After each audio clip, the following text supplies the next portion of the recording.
At 2 o'clock a.m. on a rain-soaked November night, mechanic Luke Carter answered a call meant for someone else, a dying woman's plea that would shatter everything he knew about survival, love, and the price of showing up when the world expects you to walk away. What started as compassion became a $500,000 contract, a media firestorm, and a love story that proved sometimes the wrong number dials exactly the right person. Before we dive in, drop a comment with your city so I can see how far this story travels. Now, let's begin. The phone's shrill ring split through Luke Carter's dreamless sleep like a blade through silk. His calloused hand shot out from under the threadbare comforter, fumbling across the nightstand, knocking over an empty coffee mug before finding the vibrating device. The screen's harsh glow burned his eyes. 2:07 a.m. Unknown number. His first instinct was to decline. Nothing good ever came from calls at this hour. But something, maybe the memory of his wife's late-night emergency, maybe just mechanic's intuition that told him when something was seriously wrong, made his thumb swipe right. Hello? His voice came out rough, scratchy with interrupted sleep. What he heard next made his blood run cold. James, a woman's voice, barely above a whisper, trembling with fear and pain. James, please, I'm so scared. I can't breathe right. Don't let me die alone, please. Room 302, Memorial, please, James. Luke sat bolt upright, his heart hammering against his ribs. The desperation in that voice. It was the sound of someone clinging to life by their fingernails. The sound of someone drowning in the dark. Ma'am, I think you have the wrong... Don't hang up, she gasped, and he could hear tears in those words. Please don't hang up. I'm so alone, it hurts to breathe. James, where are you? Luke's throat tightened. He should correct her, should tell her to call 911, should hang up and go back to sleep because he had to be at Martinez Auto Shop by 6:30, and Mia needed lunch money and the electric bill was already 3 days late. But all he could hear was another woman's voice from 10 years ago, weak and fading in a delivery room, whispering his name as the monitors screamed and the doctor shouted and the world ended and began simultaneously. I'm here, he said, his decision made in that instant. I'm here and I'm coming. Memorial Hospital, room 302. Yes, she breathed. Please hurry. I'm so scared. What's your name? Eleanor. A pause filled with labored breathing. Eleanor Vale. Eleanor, my name is Luke. I'm not James, but I'm coming anyway. Stay on the line with me. Can you do that? You're not James. No, ma'am, but I'm 15 minutes away and I'm leaving right now. He was already moving, yanking on yesterday's jeans, grabbing the first clean shirt his fingers found in the dark. His boots, still unlaced from when he'd kicked them off 6 hours ago, went on fast. Why? Her voice was so small. Why would you come for a stranger? Luke paused at his bedroom door, looking back at the phone on speaker on his bed. Because nobody should die alone. Nobody. He grabbed the phone, checking on Mia as he passed her room. His 10-year-old daughter was dead asleep, her dark hair spread across the pillow, one arm draped over the stuffed elephant her mother had given her the day she was born. Mrs. Chen next door had a key for emergencies. He'd be back before Mia woke up. He had to be. Eleanor, I'm getting in my truck now. Tell me what's happening. What's wrong? Cancer, she whispered as he fired up his ancient Ford F-150. Pancreatic. It's eating me alive. James was supposed to be here. He promised, but he's not coming. Nobody's coming. Luke pulled out of his parking spot in the cramped apartment complex, heading toward downtown Portland. Rain hammered his windshield, and the wipers beat a rhythm that matched his racing heart. I'm coming, he repeated. Keep talking to me. Tell me about James. My fiancé. Was my fiancé. He left 3 weeks ago when they told me stage 4. Said he couldn't watch me die. Said it was too hard. Her voice cracked. Maybe he was right. Maybe I'm being selfish calling him, begging him. I don't want to be alone when it happens. Luke's hands tightened on the steering wheel. What kind of coward walks away from someone they love because things get hard? A sound that might have been a laugh or a sob came through the phone. The realistic kind, maybe. Who wants to sign up for this? The chemo, the vomiting, the pain. I'm 29 years old and I look like I'm 60. My hair's gone. My body's eating itself. I'm not the woman he fell in love with." "Then he didn't love you," Luke said flatly. "He loved an idea of you. Love means showing up, especially when it's hard. Is that what you did? For someone?" Luke's jaw clenched. "My wife, Sarah, she died giving birth to our daughter. Complications. The doctors said there was nothing anyone could do, but I stayed. I held her hand until the very end. She shouldn't have had to go through that alone." Silence on the other end, except for Eleanor's ragged breathing. "I'm sorry," she finally whispered. "Don't be. She gave me the greatest gift anyone ever could.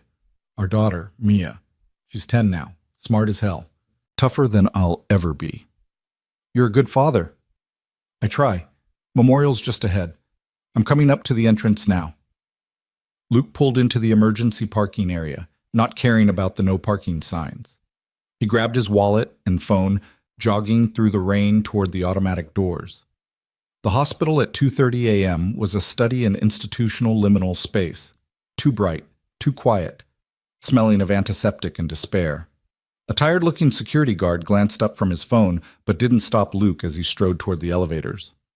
"Which floor, Luke asked, punching the button. "Third. But Luke, you don't have to do this. You don't know me."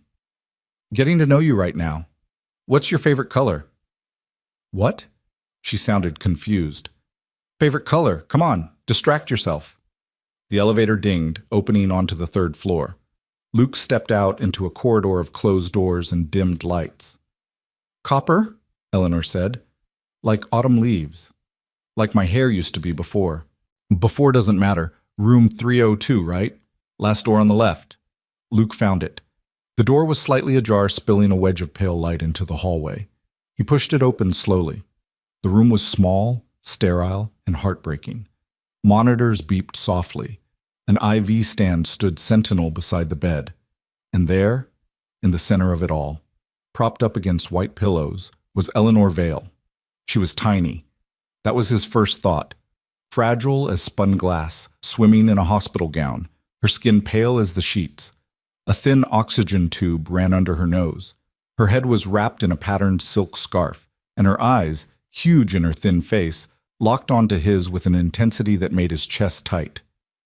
"You're real," she breathed, phone still pressed to her ear, even though he was standing right there. Luke lowered his own phone, sliding it into his pocket. "I'm real, and you're not alone anymore." Those words, simple, unadorned, hit Eleanor like a physical blow. Her face crumpled and tears spilled down her hollow cheeks. "You came. You actually came." He crossed to her bedside in 3 strides, and when her thin hand reached out, trembling, he took it without hesitation. Her fingers were cold, her grip weak but desperate. "Thank you," she whispered. "Thank you for being here, for showing up. I know it's crazy. I know you don't know me, but I was so scared and I didn't want to die alone. And James's number wasn't working, and I just kept hitting redial and—" "Hey," Luke interrupted gently, sitting in the visitor's chair beside her bed. "Breathe. You're okay. I've got you. You don't even know me. So tell me, we've got time. What does Eleanor Vale do when she's not fighting cancer in hospital rooms at 2 a.m? She let out a shaky laugh that turned into a cough. Luke grabbed the water cup from her bedside table, helping her take small sips through the straw. "I run a company," she said when she could speak again. "Vala Media Group. My father built it, and when he died 3 years ago, it became mine. Newspapers, digital platforms, 3 television stations. It's my whole life. Was my whole life. Sounds important. It was supposed to be my legacy. Now I'm just trying to survive long enough to make sure it doesn't fall apart." Her eyes searched his face. "You're not what I expected." "What did you expect?" "I don't know. Someone polished. You look like you work with your hands." Luke glanced down at his calloused palms, the permanent grease stains under his nails. "Mechanic, Martinez Auto Shop. I fix things that are broken." "Can you fix me?" The question hung in the air between them, weighted with more than just medicine and science. "I can stay," Luke said quietly. "That's what you asked for. Someone to stay." So I'm staying. Eleanor's eyes filled with fresh tears. I don't understand why. You have a daughter. You have work in the morning. Why would you stay here with a dying stranger? Luke was quiet for a long moment, watching the monitors beep their steady rhythm, watching this fierce, fragile woman who'd been brave enough to reach out into the dark and ask for help. My wife, he finally said. Sarah. When she was dying, she was terrified. Not of death exactly, but of being alone when it happened, of the moment when her hand would be empty and there'd be nobody to hold on to. I promised her I'd be there, and I was. I held her until she was gone. He met Eleanor's gaze. When you called me tonight, I heard that same fear in your voice, and I couldn't let someone go through that. Not if I could help. You're a good man, Luke Carter. I'm just a guy who answered his phone. They sat in silence for a while, the only sounds the quiet beeping of machines and the rain against the window. Eleanor's breathing had evened out, and some color had returned to her face. The crisis, whatever it had been, seemed to have passed. Tell me about Mia, Eleanor said eventually. Luke's whole face transformed when he smiled. She's incredible. Straight A student, wants to be a marine biologist. She's obsessed with octopuses. Did you know they have 3 hearts? I didn't. Yeah, Mia tells me octopus facts constantly. She's got this way of seeing the world that's just pure. You know, like everything's still full of wonder and possibility. His smile faded slightly. I worry I'm failing her. Working 60-hour weeks just to keep us afloat. Never enough money for the school trips or the new laptop she needs. Living in a 2-bedroom apartment that smells like the Indian restaurant downstairs. But she has you, Eleanor said. That's worth more than money. Is it? I don't know anymore. Sometimes I wonder if she'd be better off with someone who could give her more. Someone who loves her less? Because that's the trade-off, Luke. Money or love. Very rarely both. He looked at her curiously. That sounds like experience talking. Eleanor's laugh was bitter. My father loved his company more than he loved me. My mother loved her social position more than anything else. James loved the idea of the veiled heiress, not the actual person dying of cancer. So yes, I know something about the price of money. I'm sorry. Don't be. It taught me to recognize the real thing when I see it. She squeezed his hand weakly, like a mechanic who drives across town at 2 a.m. for a wrong number. A nurse entered then, a kind-faced black woman in purple scrubs who stopped short when she saw Luke. Oh, I didn't realize Mrs. Vale had a visitor. Sir, visiting hours are— He's staying, Eleanor cut in, her voice suddenly sharp with authority. Despite her weakened state, there was steel beneath. Luke is staying, all night if necessary.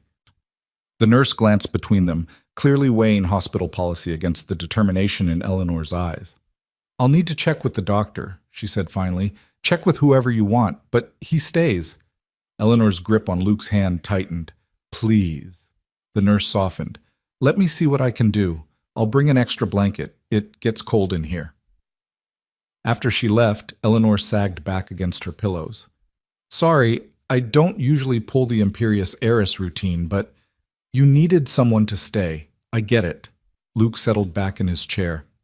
I'm not going anywhere, Eleanor. I promise. Why do you keep your promises? Even to strangers?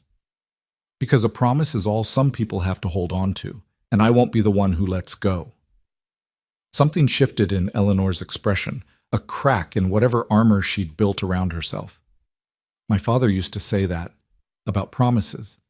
He broke every single one he ever made to me. Then he was a fool. They talked through the night as rain drummed against the windows and the hospital settled into its nocturnal rhythm.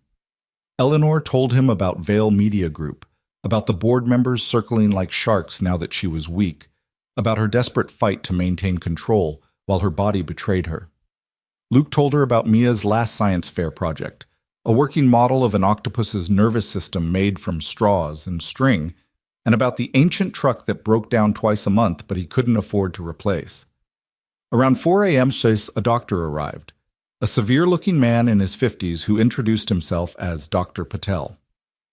Mrs. Vale had a significant pain episode, he explained to Luke, checking her charts. The cancer is pressing on several nerves. We've adjusted her medication, but these episodes are becoming more frequent. He looked directly at Eleanor.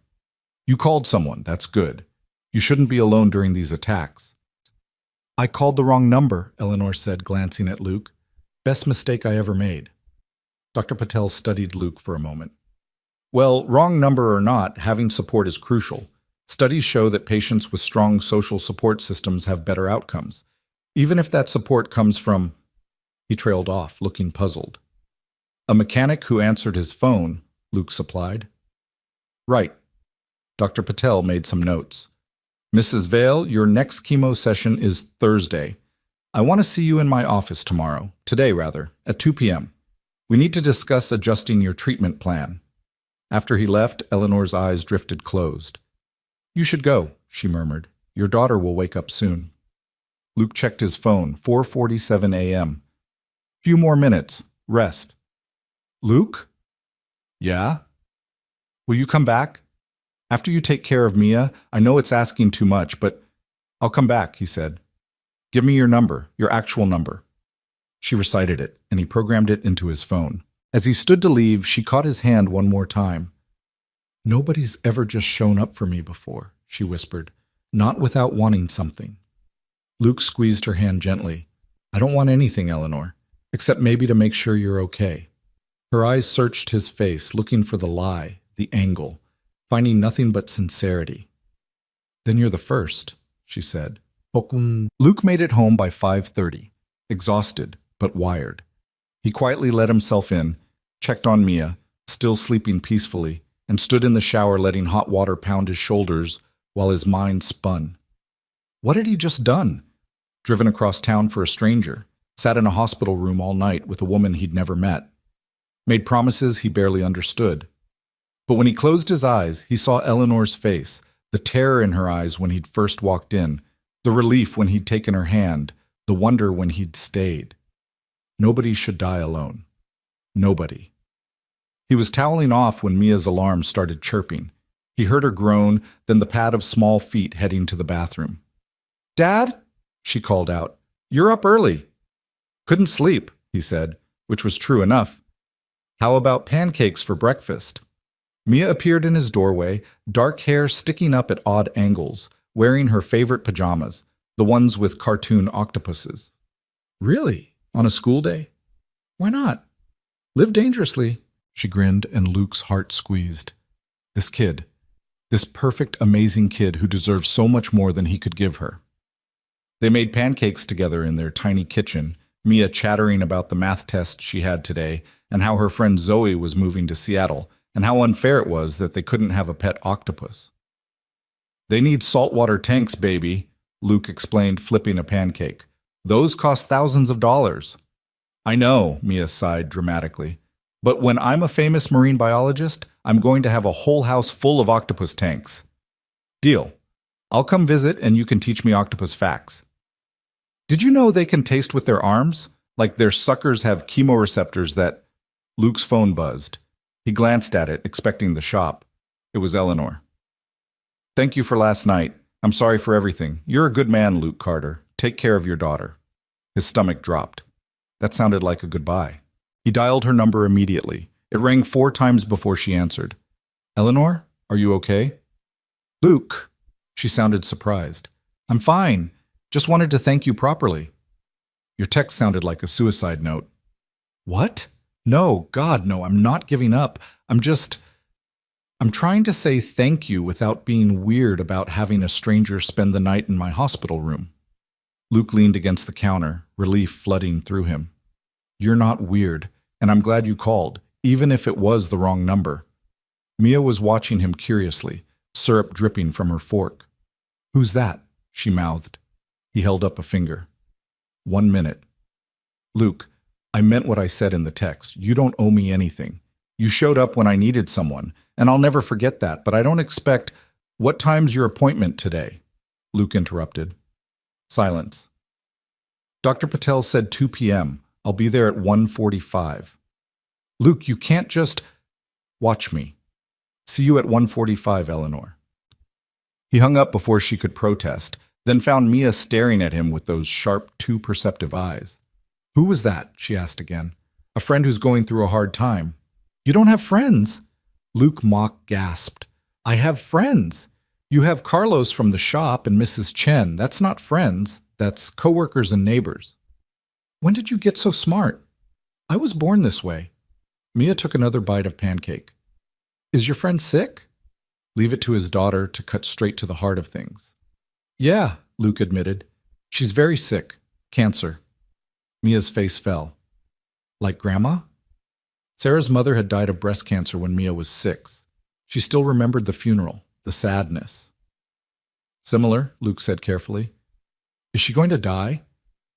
I don't know, baby. The doctors are trying to help her. Is that why you're going to see her today? To help? Something like that. Mia studied him for a long moment.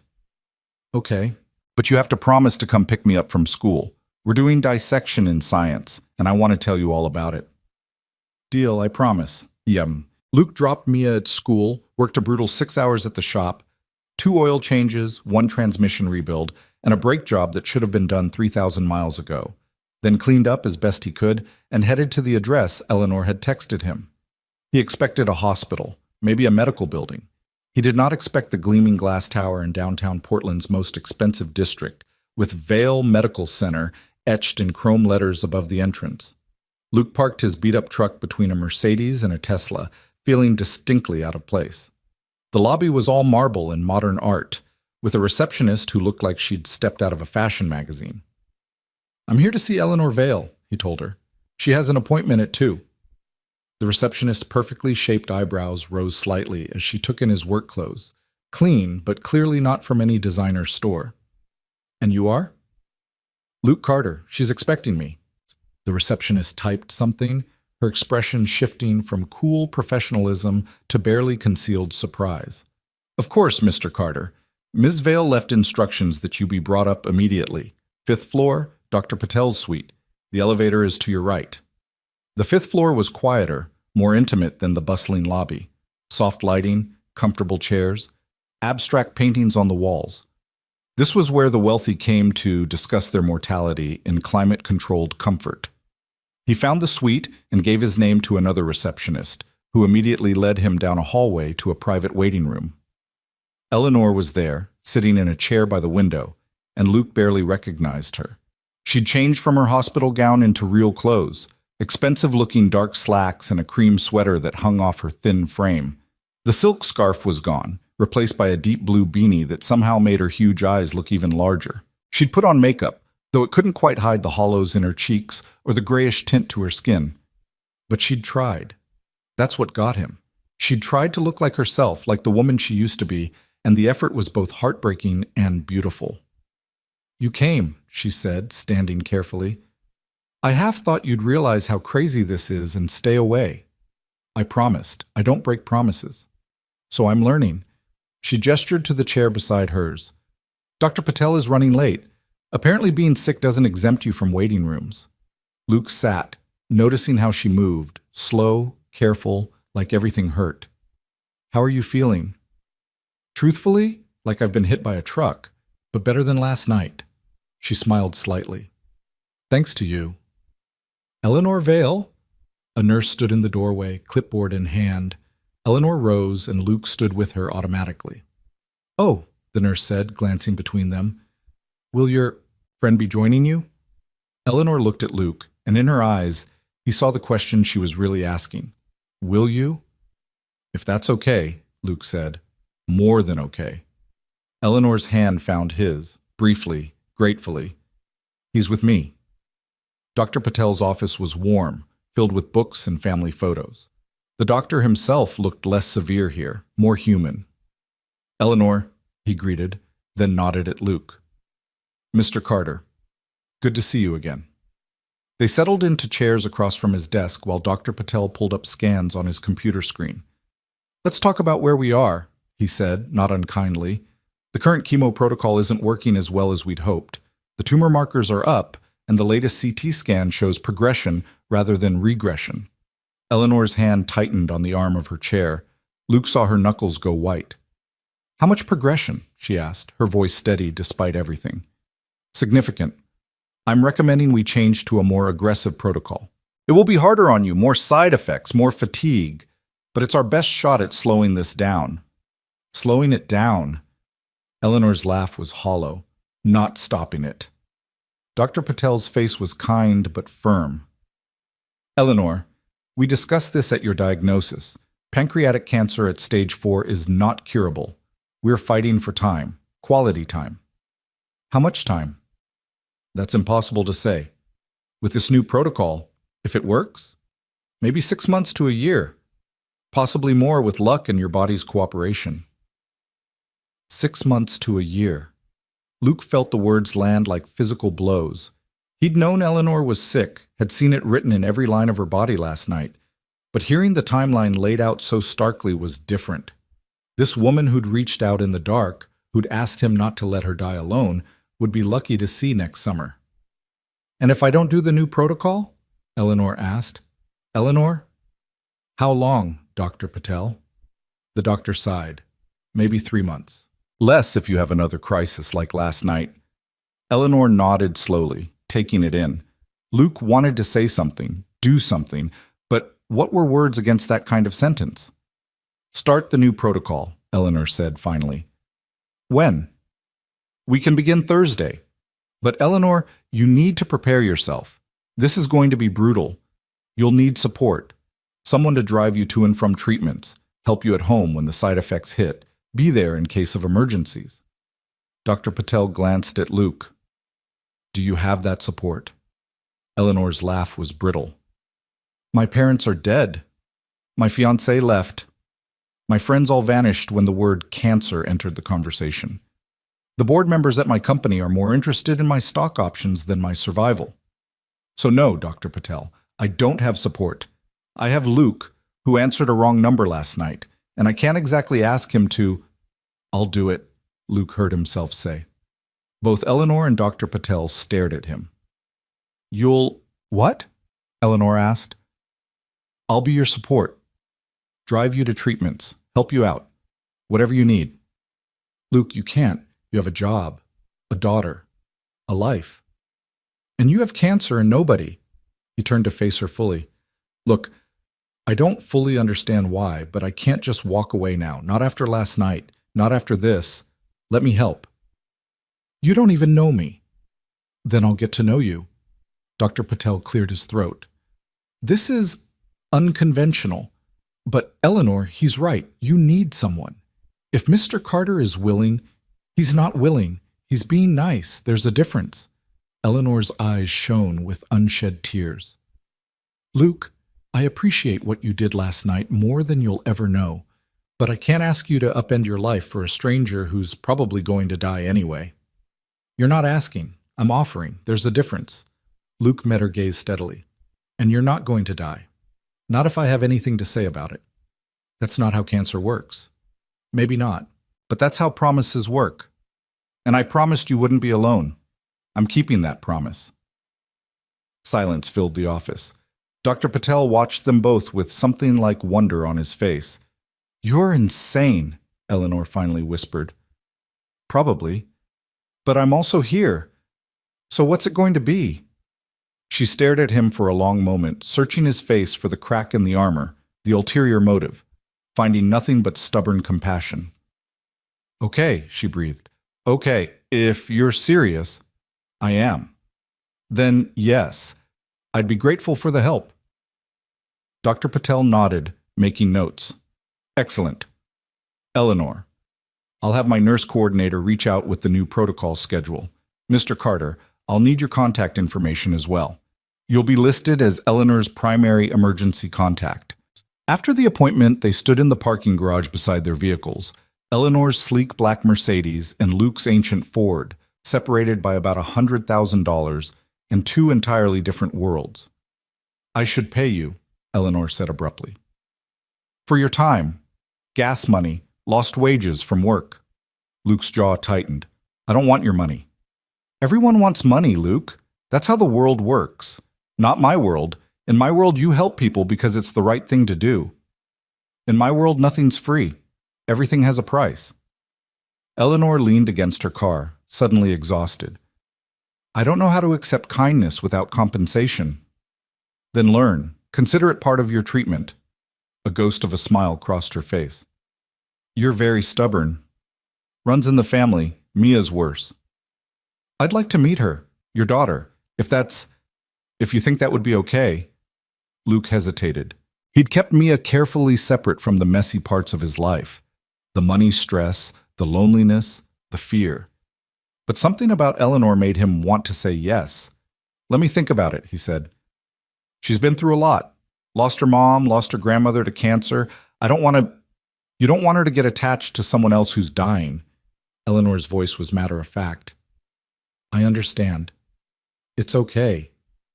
Eleanor, no, really, it's fine. You're already doing more than anyone has a right to ask. She pulled her car keys from her purse. Thank you, Luke, for being here. For being you. Thursday at what time? 10 a.m. But Luke, you don't have to. Thursday at 10. I'll be here. He started toward his truck, then turned back. And Eleanor, you're going to beat this. I don't care what the statistics say. You're tougher than you look. She laughed, the sound surprised and genuine. How would you know? You just met me. Because anyone strong enough to reach out for help in their darkest moment?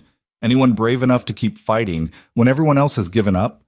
That person doesn't quit. And I don't help quitters. Eleanor's eyes gleamed with tears. You're going to make me cry again. And I've already cried more in the last 24 hours than the last 5 years combined. Then I'm doing my job right.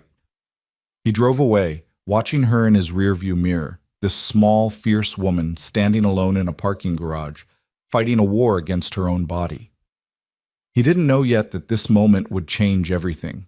Didn't know that showing up, just showing up, would spiral into something bigger than both of them. Didn't know that the wrong number would become the rightest thing in his life.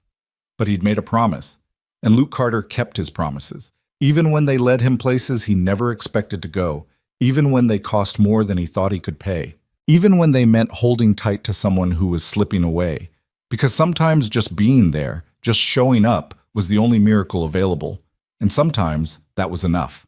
Thursday morning arrived wrapped in gray mist, the kind of Portland weather that made everything feel muted and distant. Luke had already dropped Mia at school, endured her relentless questions about where he was going and why he seemed distracted, and now sat in the Vale Medical Center parking lot, 10 minutes early, watching expensive cars glide into reserved spots. His phone buzzed. Eleanor, I'm here. 3rd floor infusion center. You really don't have to stay for the whole thing. It takes 4 hours. Luke typed back. See you in 2 minutes. The infusion center was nothing like he'd expected. Instead of the institutional bleakness of the hospital where his mother-in-law had received her treatments, this place looked like a high-end spa. Private rooms with recliners, each with its own window, soft lighting, and enough space that you didn't feel like you were in a medical facility at all. Money, Luke thought, could even make dying look comfortable. Eleanor was already settled in a recliner by the window, an IV port visible in her thin arm. She wore soft clothes, yoga pants, and an oversized sweater, and looked impossibly small against the chair's bulk. A nurse was adjusting the IV line, checking monitors, moving with the practiced efficiency of someone who did this dozens of times a day. Luke, Eleanor said, surprise evident in her voice despite the text exchange. You actually came. Told you I would. He took the visitor's chair beside her, noting the way her fingers gripped the armrest. How are you feeling? Terrified, if I'm honest. This new protocol, Dr. Patel wasn't exaggerating about it being aggressive. The side effects list reads like a horror novel. The nurse finished her checks and smiled at them both. You're all set, Ms. Vale. The medication will start flowing in about 2 minutes. Remember, if you feel any unusual symptoms, chest pain, difficulty breathing, severe nausea, you press this button immediately. She indicated the call button. And you, she looked at Luke, you're good company to have. Studies show patients do better with support present during treatment. After she left, Eleanor let out a shaky breath. I keep thinking about what Dr. Patel said. 6 months to a year. Maybe. That's not a lot of time to get your affairs in order. Then don't think about it like that. Think about it like you've got 6 months to live, really live, not just exist. Easy to say, Harder to do when you're pumping poison into your veins, hoping it kills the cancer before it kills you. She glanced at the IV bag, clear liquid beginning to drip down the line. Why are you really here, Luke? And don't say because you promised. There's got to be more to it than that. Luke was quiet for a moment, watching the medication flow. After Sarah died, I was drowning. Had a newborn baby, no idea how to take care of her, working double shifts just to keep the lights on. I was so alone, and I kept thinking that if just one person had shown up, really shown up, not just brought a casserole and left, it would have made all the difference. He met her eyes. You asked someone to show up, so I did. It's that simple. Nothing's ever that simple. Sure it is. You complicate it because you're used to people wanting something. I'm not complicated, Eleanor. I'm a mechanic who fixes broken things and tries to raise his kid right. You needed help. I can give it. End of story. She studied him for a long moment, and he could see her brain working, trying to find the angle, the catch. Then something in her face softened, like a wall coming down brick by brick. Okay, she said quietly. Okay, I'll try to believe that. They sat in comfortable silence as the medication began its work. Luke had brought a book, a thriller Mia's teacher had recommended, but found himself watching Eleanor instead. She'd closed her eyes, her breathing deliberately slow and measured, like she was meditating through the experience. Tell me about Vale Media, he said after a while, needing to fill the quiet with something other than the beep of monitors. You said your father built it. Eleanor's eyes opened. Alexander Vale. He started with one newspaper in 1985, turned it into an empire. 35 years of acquisition, expansion, innovation.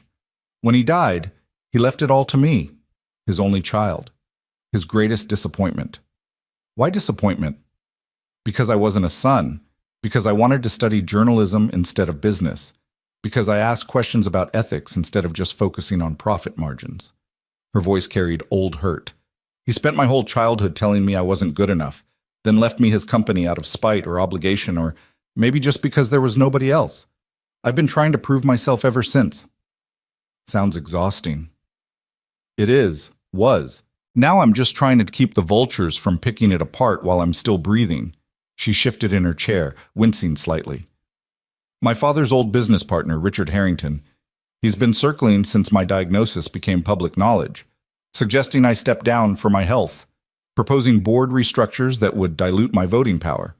He's positioned himself as the concerned family friend while quietly building a coalition to take control. Can he do that? If I'm deemed unfit to lead, yes, and what's more unfit than dying of cancer? Eleanor's laugh was bitter. The board meets in 3 weeks to vote on his proposal. I have enough shares to block it, but only if I'm there to vote. If I'm too sick to attend, if I'm in the hospital, my proxy votes get distributed according to company bylaws, which Harrington helped write. Luke frowned. That's not just business, that's predatory. Welcome to corporate America. The weak get devoured. She turned to look at him. I need to be at that meeting, Luke. I need to walk in there looking strong, capable, in control. Even if it's a lie. Even if I'm falling apart inside. Because if I lose Vale Media, I lose the only thing I have left of my father. The only thing that proves I was worth something. You're worth something without a company. Am I? What am I without Vale Media? A dying woman with no family, no friends, no legacy. At least with the company, I matter. My voice matters. The journalists we employ, the stories we tell, the truth we uncover, that matters. The passion in her voice made Luke sit up straighter. This wasn't about money or power for Eleanor. It was about purpose, about leaving something behind that meant something. Then we'll get you to that meeting, he said. Whatever it takes. We? She raised an eyebrow. Luke, you've already done more than 3 weeks from now. What day? Eleanor sighed, recognizing the futility of arguing. Thursday, November 21st, 2 p.m. at Vale Tower, downtown. Put it on my calendar. I'll be there. To do what? Hold my hand while the board eats me alive? If that's what you need, or I can just drive you there and wait outside. But you won't go through it alone. That's the deal. There is no deal, Luke. You don't owe me anything. Maybe I owe it to myself. Did you think of that? He leaned forward, elbows on his knees. Maybe I need to do this as much as you need someone to do it. Maybe showing up for you helps me make sense of not being able to show up for Sarah in other ways. Maybe this is how I process grief and guilt and all the messy stuff I've been shoving down for 10 years. Eleanor's eyes widened. That's the most honest thing anyone said to me in months. Good. Then we understand each other. This helps both of us. Stop trying to push me away because you think you're protecting me. I am trying to protect you. People around me get hurt, Luke. My mother drank herself to death trying to live up to my father's standards. My father worked himself into a heart attack. James left me rather than watch me die. I'm toxic. You're sick. There's a difference. Is there? She looked away, out the window where rain had started to fall. Sometimes I think the cancer is just karma. Payment for all the times I put the company ahead of everything else. All the relationships I sacrificed. All the moments I missed because I was chasing my father's approval. Cancer isn't karma. It's just bad luck and worse biology. Stop trying to make it mean something. They fell silent again. The medication dripped steadily. Outside, the rain intensified, streaking the windows, turning the world watery and indistinct.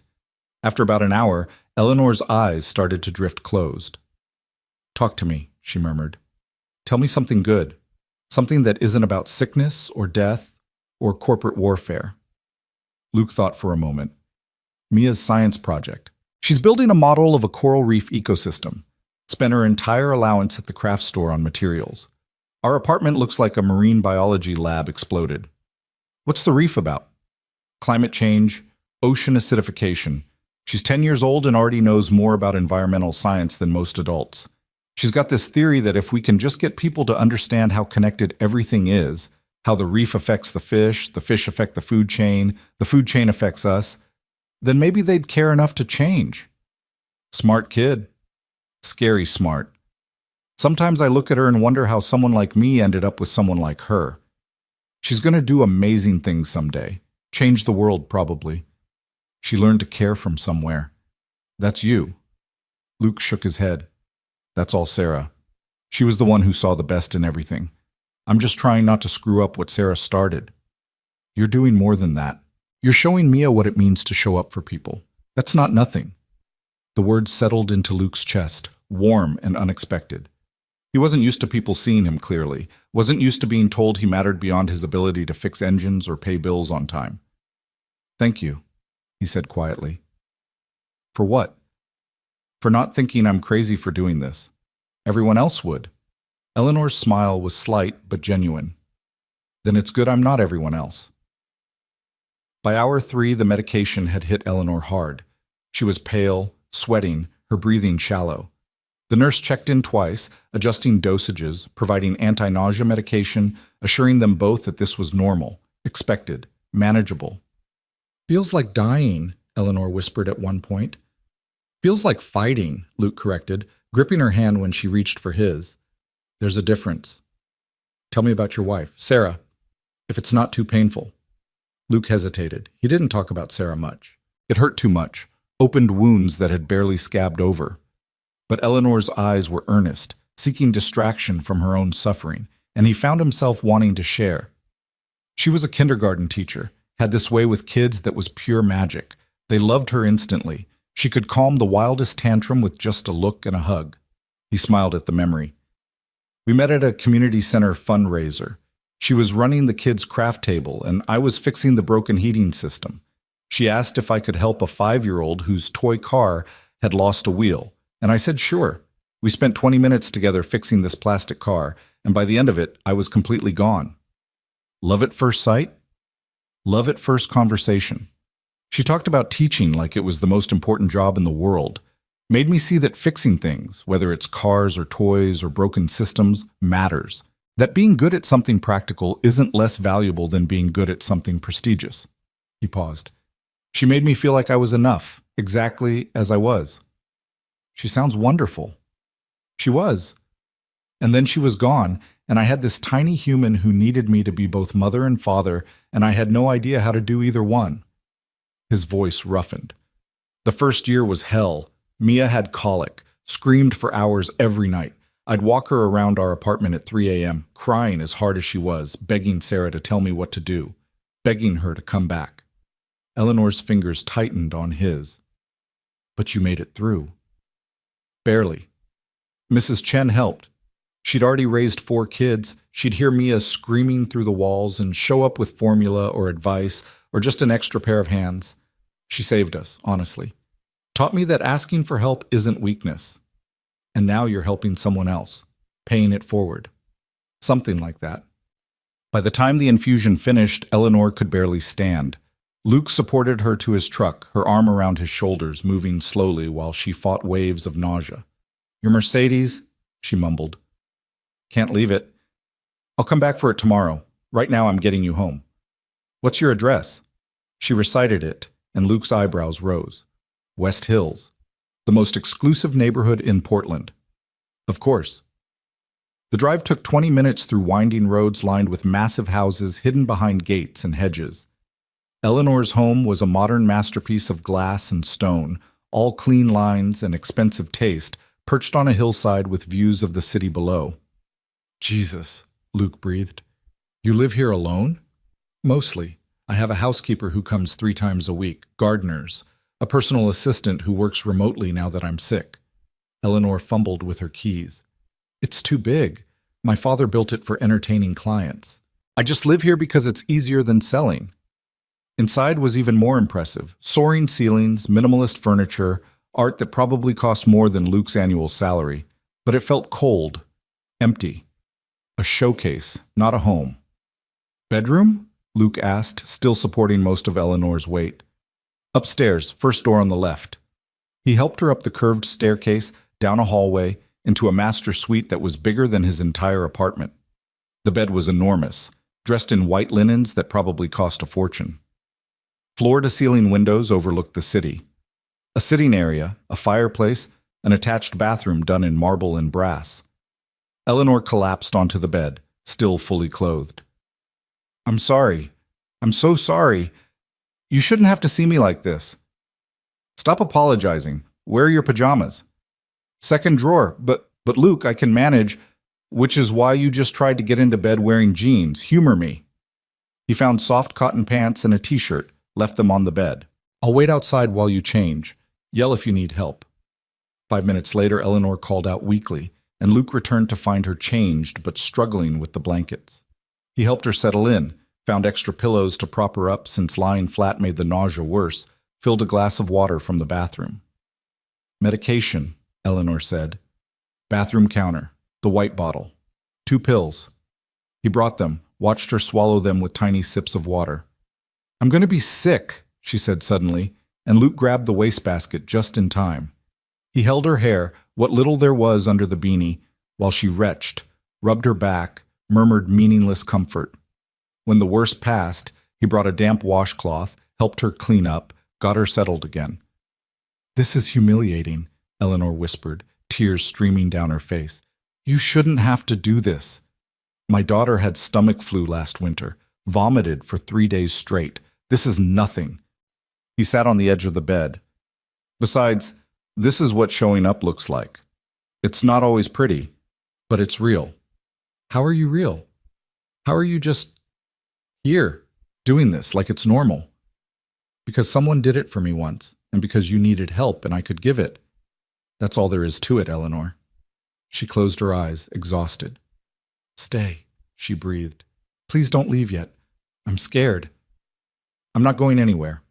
I'll be right here. He pulled a chair from the sitting area to her bedside, settled in for the long haul. Eleanor's hand found his, weak but insistent, and he held on while she drifted into an uneasy sleep. Luke pulled out his phone, texted Mrs. Chen that he'd be late picking up Mia from school, asking if she could grab her instead. Mrs. Chen's response was immediate. Of course. She's fine. Take care of your friend. His friend. Was that what Eleanor was becoming? He barely knew her. 72 hours ago, he'd never heard her name. Now he was sitting in her bedroom, holding her hand while she slept off chemo, making promises he barely understood. But when he looked at her face, peaceful in sleep, the lines of pain temporarily smoothed, he didn't regret it, not even a little. His phone buzzed again. Mia. Mrs. Chen picked me up. She says you're helping your friend. Is she okay? Luke typed back. She's going to be. Home for dinner. Love you. Love you too, Dad. You're a good person. The words hit harder than they should have. Luke stared at his daughter's text, feeling the weight of it.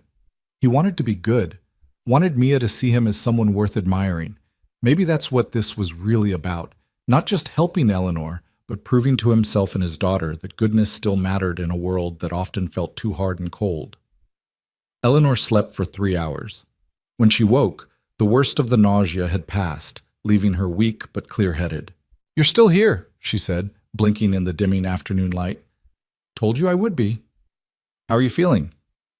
Like I was hit by a truck, then the truck backed up and hit me again. But better than before. She struggled to sit up, and Luke helped adjust the pillows. What time is it? Almost 5. I need to head home soon. Mia's doing homework with Mrs. Chen, but I promised I'd be back for dinner. Of course, go. Thank you for today. For all of it. Eleanor paused. Luke, about the board meeting, I was serious. I need to look strong, healthy. I can't walk in there looking like this. She gestured at herself. They'll use it as proof I'm unfit. 3 weeks is a long time. This protocol might start working by then. Or it might make things worse. Dr. Patel said the first month is the hardest. She took a shaky breath. I need you to do something for me, something bigger than just driving me to appointments. Name it. I need you to be with me, publicly, as my partner. Luke stared at her. What? Hear me out. Harrington and the board, they're using my isolation against me. No family support, no personal relationships. It makes me look vulnerable, unstable.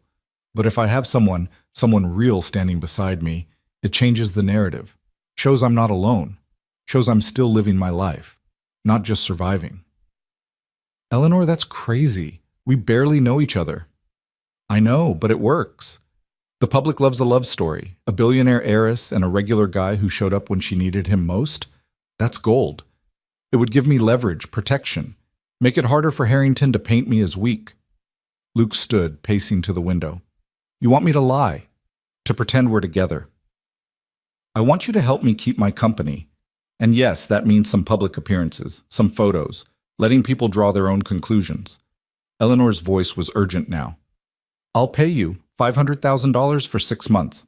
Just be by my side at key moments. Help me look strong. That's all I'm asking.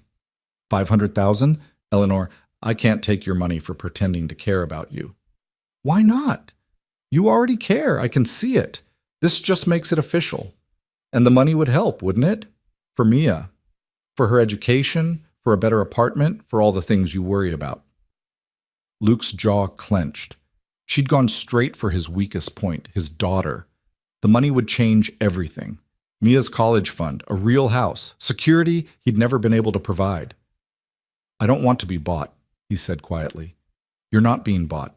You're being compensated for your time, for the work of standing beside someone fighting cancer, for the emotional labor of showing up. Eleanor's voice softened. Please, Luke, I'm not asking you to fall in love with me. I'm asking you to help me survive this fight on 2 fronts, medical and corporate. You said you wanted to help. Let me pay you for it.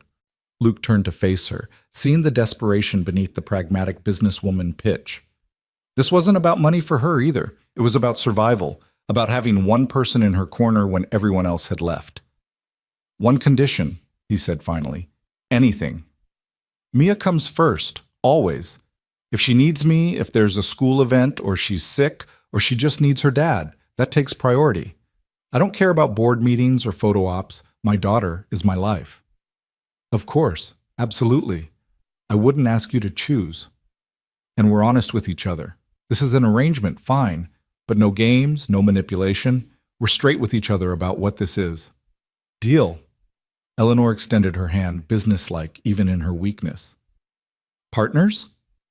Luke crossed the room, took her hand, feeling the lightness of her bones, the tremor in her fingers. Partners. But Eleanor? I'm still going to show up because I want to, not because you're paying me. The money's for Mia. This, he squeezed her hand gently, this I do for free. Tears spilled down Eleanor's cheeks. Why are you so good? I'm not. I'm just a guy trying to do the right thing. He released her hand. I need to get home, but I'll be back tomorrow to check on you and get your car from the medical center. Text me if you need anything tonight. Luke, thank you for today, for saying yes, for all of it. He paused at the door. Get some rest.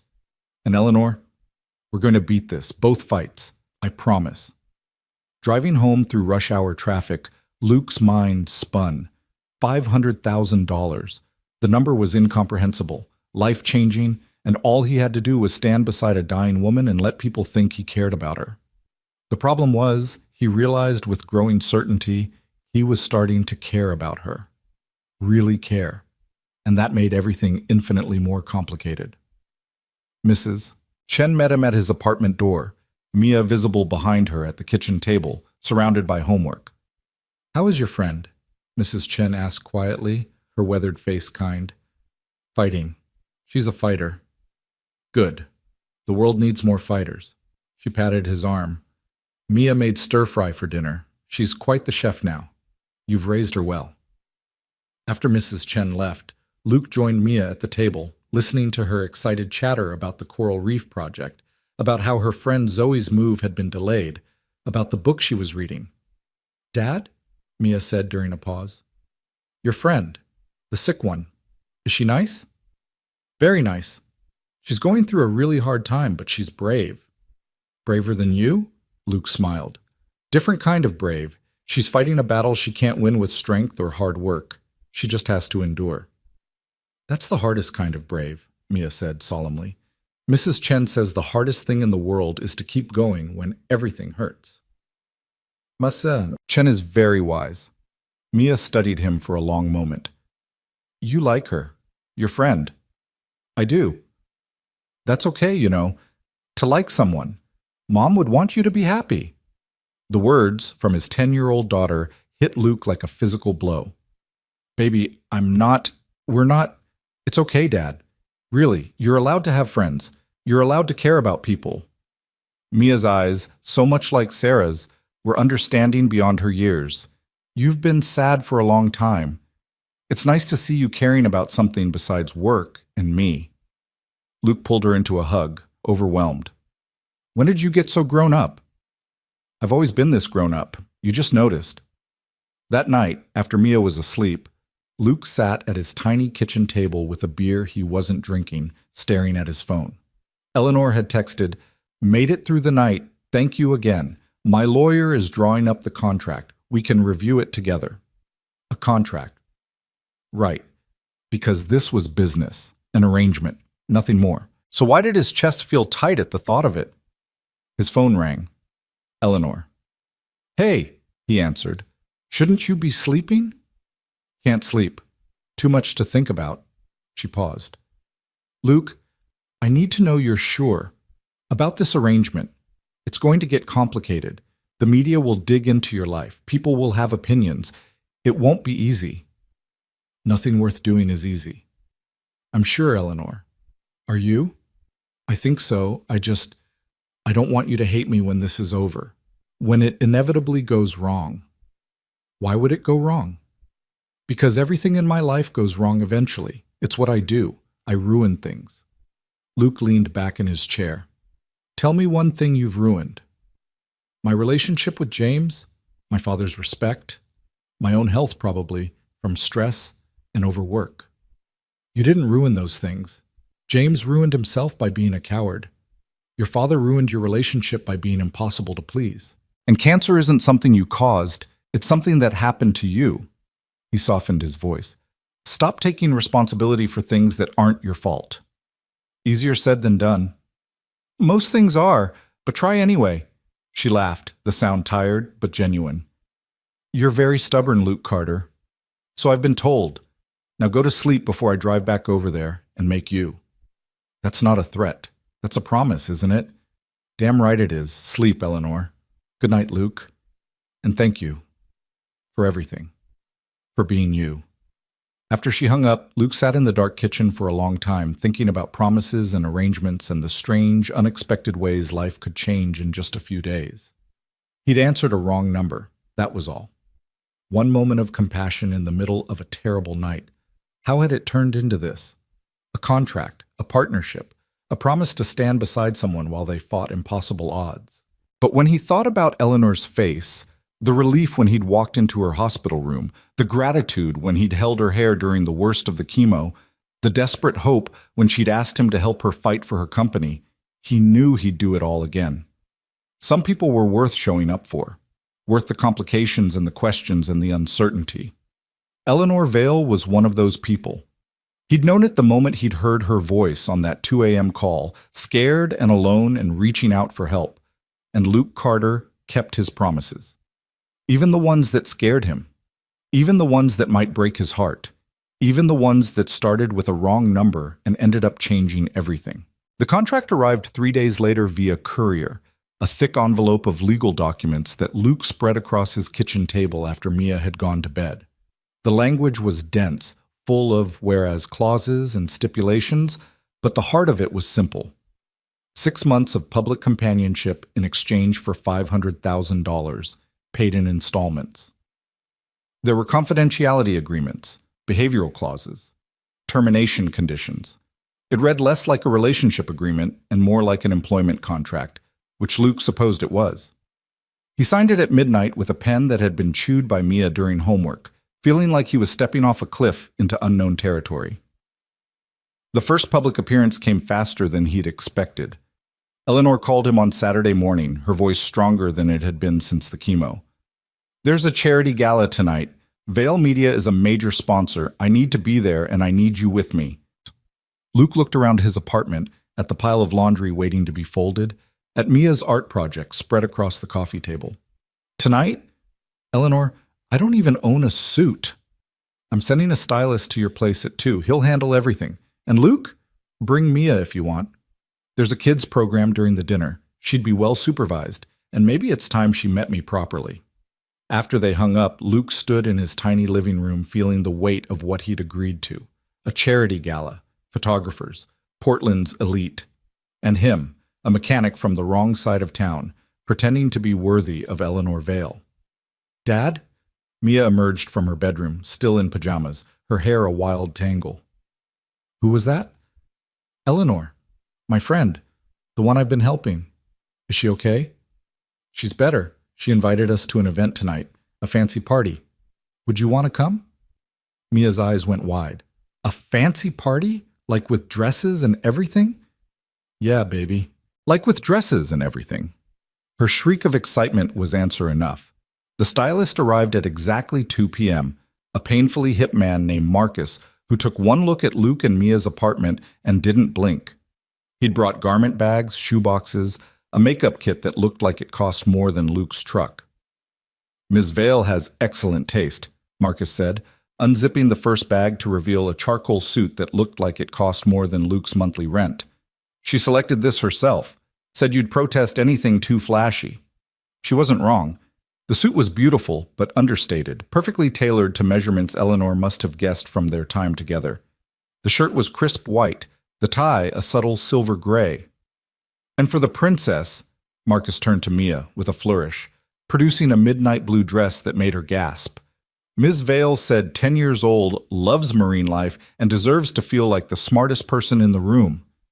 The dress was perfect, age-appropriate but elegant, with subtle embroidery at the hem that, when Mia looked closer, revealed tiny octopuses and starfish worked into the design. "She did this for me?" Mia breathed. "She doesn't even know me." "Your dad talks about you constantly," Marcus said, winking at Luke. "Ms. Vale pays attention." 2 hours later, Luke barely recognized himself in the mirror. The suit transformed him from a mechanic into someone who could plausibly belong at a charity gala. Marcus had even tamed his perpetually messy hair into something resembling style. Mia looked like a completely different child. Her dark hair was swept into an elegant braid, her face glowing with excitement, the dress making her look older and somehow more herself at the same time. "Dad?" she whispered, staring at her reflection. "I look like Mom." Luke's throat tightened. She was right. Sarah had always had that same quality, the ability to be beautiful without trying, to command attention through sheer presence rather than decoration. You look perfect, he managed. Mom would be so proud. The car Eleanor sent was absurd. A black Mercedes with a driver who held the door open like they were visiting dignitaries. Mia couldn't stop giggling, pressing buttons to make the windows go up and down, marveling at the bottle of sparkling cider waiting in the center console with her name on a card. The gala was at the Portland Art Museum, the building lit up against the evening sky, red carpet stretching from the street to the entrance. Luke's stomach dropped when he saw the photographers, the crowd of well-dressed people, the security checking names against tablets. "I can't do this," he said to the driver. "This is insane." "Dad." Mia's hand found his. "We can do anything together. Remember? That's what you always tell me." Right. His own words coming back to haunt him. The driver opened their door, and suddenly they were out on the street, flashbulbs popping, people turning to look. Luke kept his hand on Mia's shoulder, guiding her toward the entrance, trying to ignore the whispers, the curious stares. "Luke! Luke Carter!" He turned to find Eleanor standing at the museum entrance, and his breath caught. She'd done something miraculous with what cancer had left her. The blue beanie was gone, replaced by an intricately wrapped silk scarf in deep emerald that somehow made her look regal rather than sick. Her dress was simple but stunning, long-sleeved to hide the IV bruises falling to her ankles. She'd gained just enough weight that her face looked less skeletal, and someone had worked magic with makeup to give her color, life. But it was her smile that transformed everything. Genuine, warm, reaching her eyes as she watched them approach. "You came," she said, and Luke heard the relief beneath the words. "I promised." Eleanor's gaze shifted to Mia, and something soft crossed her face. "And you must be the famous marine biologist in training." Mia, usually bold, went suddenly shy. "I'm Mia. My dad talks about you." "Does he? All good things, I hope." "He says you're brave, and that you're fighting really hard." Eleanor crouched down, ignoring the difficulty it caused her, putting herself at Mia's eye level. "Thank you for sharing your dad with me. I know he's very busy taking care of you, so it means a lot that you let him help me sometimes." "It's okay. Dad says showing up for people is important." Mia touched the embroidered octopuses on her dress. "Did you really pick this out for me?" "I did. Your dad mentioned you loved octopuses. Did you know they're one of my favorite animals, too?" "Really?" Mia's face lit up. "Do you know they can solve puzzles, and they have 3 hearts?" "I didn't know about the 3 hearts. That's amazing." Luke watched the exchange, something tight in his chest loosening. Eleanor had done this, had thought about his daughter, had chosen a dress that would make Mia feel seen, was now listening to octopus facts like they were the most fascinating thing in the world. This woman who supposedly didn't know how to care about people was doing a pretty damn good job of it. A handler appeared, a clipboard-wielding woman who informed them the children's program was starting soon. Mia looked torn between wanting to stay with Luke and wanting to join the other kids. "Go," Luke urged. "Have fun. I'll find you after dinner." "Okay? Dad? Eleanor? You both look really nice together." Then she was gone, swept into a group of children being led toward another wing of the museum. Eleanor straightened slowly, and Luke offered his arm without thinking. She took it, leaning more heavily than she probably wanted him to notice. "That's quite a daughter you have," she said as they moved toward the gala entrance. "She's the best thing I ever did. She thinks we look nice together." "She's 10. She thinks everyone looks nice together." Eleanor's laugh was soft. "Fair enough. Ready to face the wolves?" "Do I have a choice?" "Not really, but I'll be right beside you. Just follow my lead, smile at the right people, and for God's sake, don't let Richard Harrington get you alone." "The board member trying to take your company?" "The very same. He'll be here, probably sharpening his knives as we speak." The museum's main hall had been transformed into something out of a fairy tale. Crystal chandeliers, white tablecloths, flower arrangements that probably cost more than Luke's monthly salary. Portland's wealthy and powerful filled the space, champagne glasses in hand, laughter echoing off the marble floors. And every single one of them turned to stare when Eleanor walked in on Luke's arm. The whispers started immediately. Luke didn't need to hear the words to know what people were saying. Who was he? Where had he come from? What was Eleanor Vale doing with someone so obviously beneath her station? "Ignore them," Eleanor murmured, her grip tightening on his arm. Let them wonder. It's good for my image, shows I'm still living my life. A photographer approached, asking for a photo. Eleanor smiled that public smile, the one that didn't quite reach her eyes, and Luke tried to look natural while cameras flashed. Ms. Vale, who's your date tonight? This is Luke Carter, Eleanor said smoothly. He's been an incredible support during a difficult time. Are you two together? We're here together tonight. That's what matters. It was a non-answer that would let people draw their own conclusions. Brilliant and infuriating at once. They made their way through the crowd, Eleanor stopping to greet sponsors and board members, introducing Luke each time with that same careful vagueness. He shook hands, smiled, tried not to feel like an imposter in borrowed clothes. Then a man approached who made Eleanor's whole body tense. Tall, silver-haired, wearing a suit that probably cost more than Luke's truck, with sharp eyes and a smile that didn't reach them. Eleanor, the man said warmly, you look wonderful. We were all so worried when we heard about your health struggles. I'm managing, Richard. Thank you for your concern. Eleanor's voice was ice wrapped in politeness. Luke, this is Richard Harrington. He serves on Vale Media's board. Richard, this is Luke Carter. Harrington's handshake was calculated to intimidate, too firm, too long. Carter, what do you do? I fix things, Luke said simply. How wonderfully vague. Fix things for Eleanor, I assume. I fix cars. I'm a mechanic. The judgment in Harrington's expression was instant and undisguised. How practical. And how did you and Eleanor meet? Wrong number, Eleanor cut in. Luke answered his phone when he didn't have to. We've been friends ever since. Friends?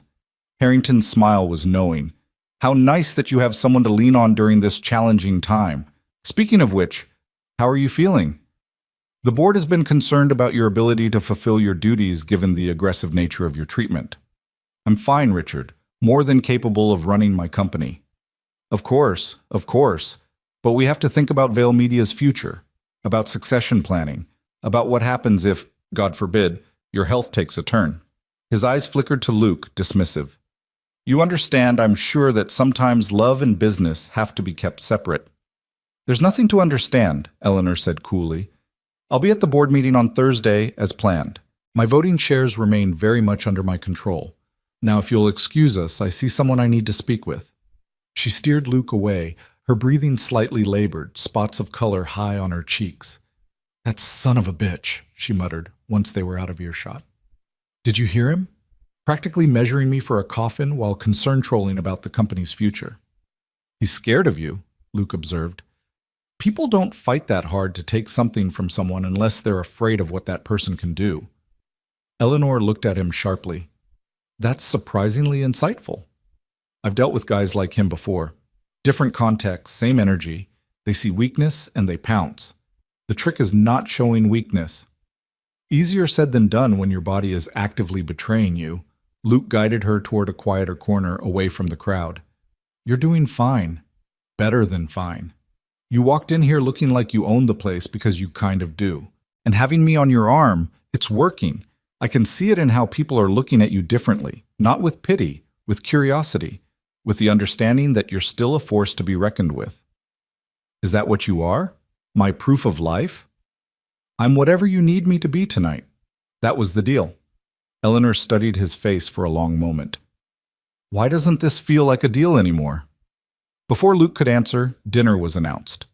They found their assigned table, front and center, as befitted Vale Media's sponsorship status, and settled in for 4 courses of food Luke couldn't identify and wine he was too nervous to drink much of. The people at their table were polite but probing. A venture capitalist and his wife who wanted to know all about Luke's background. A city councilwoman who seemed genuinely charmed by his everyman authenticity. A tech CEO who kept steering conversation back to Vale Media's digital strategy until Eleanor shut him down with surgical precision. Through it all, Luke watched Eleanor work. She was brilliant at this, deflecting personal questions, steering business talk away from her vulnerability, laughing at the right moments, touching his arm in ways that suggested intimacy without confirming anything.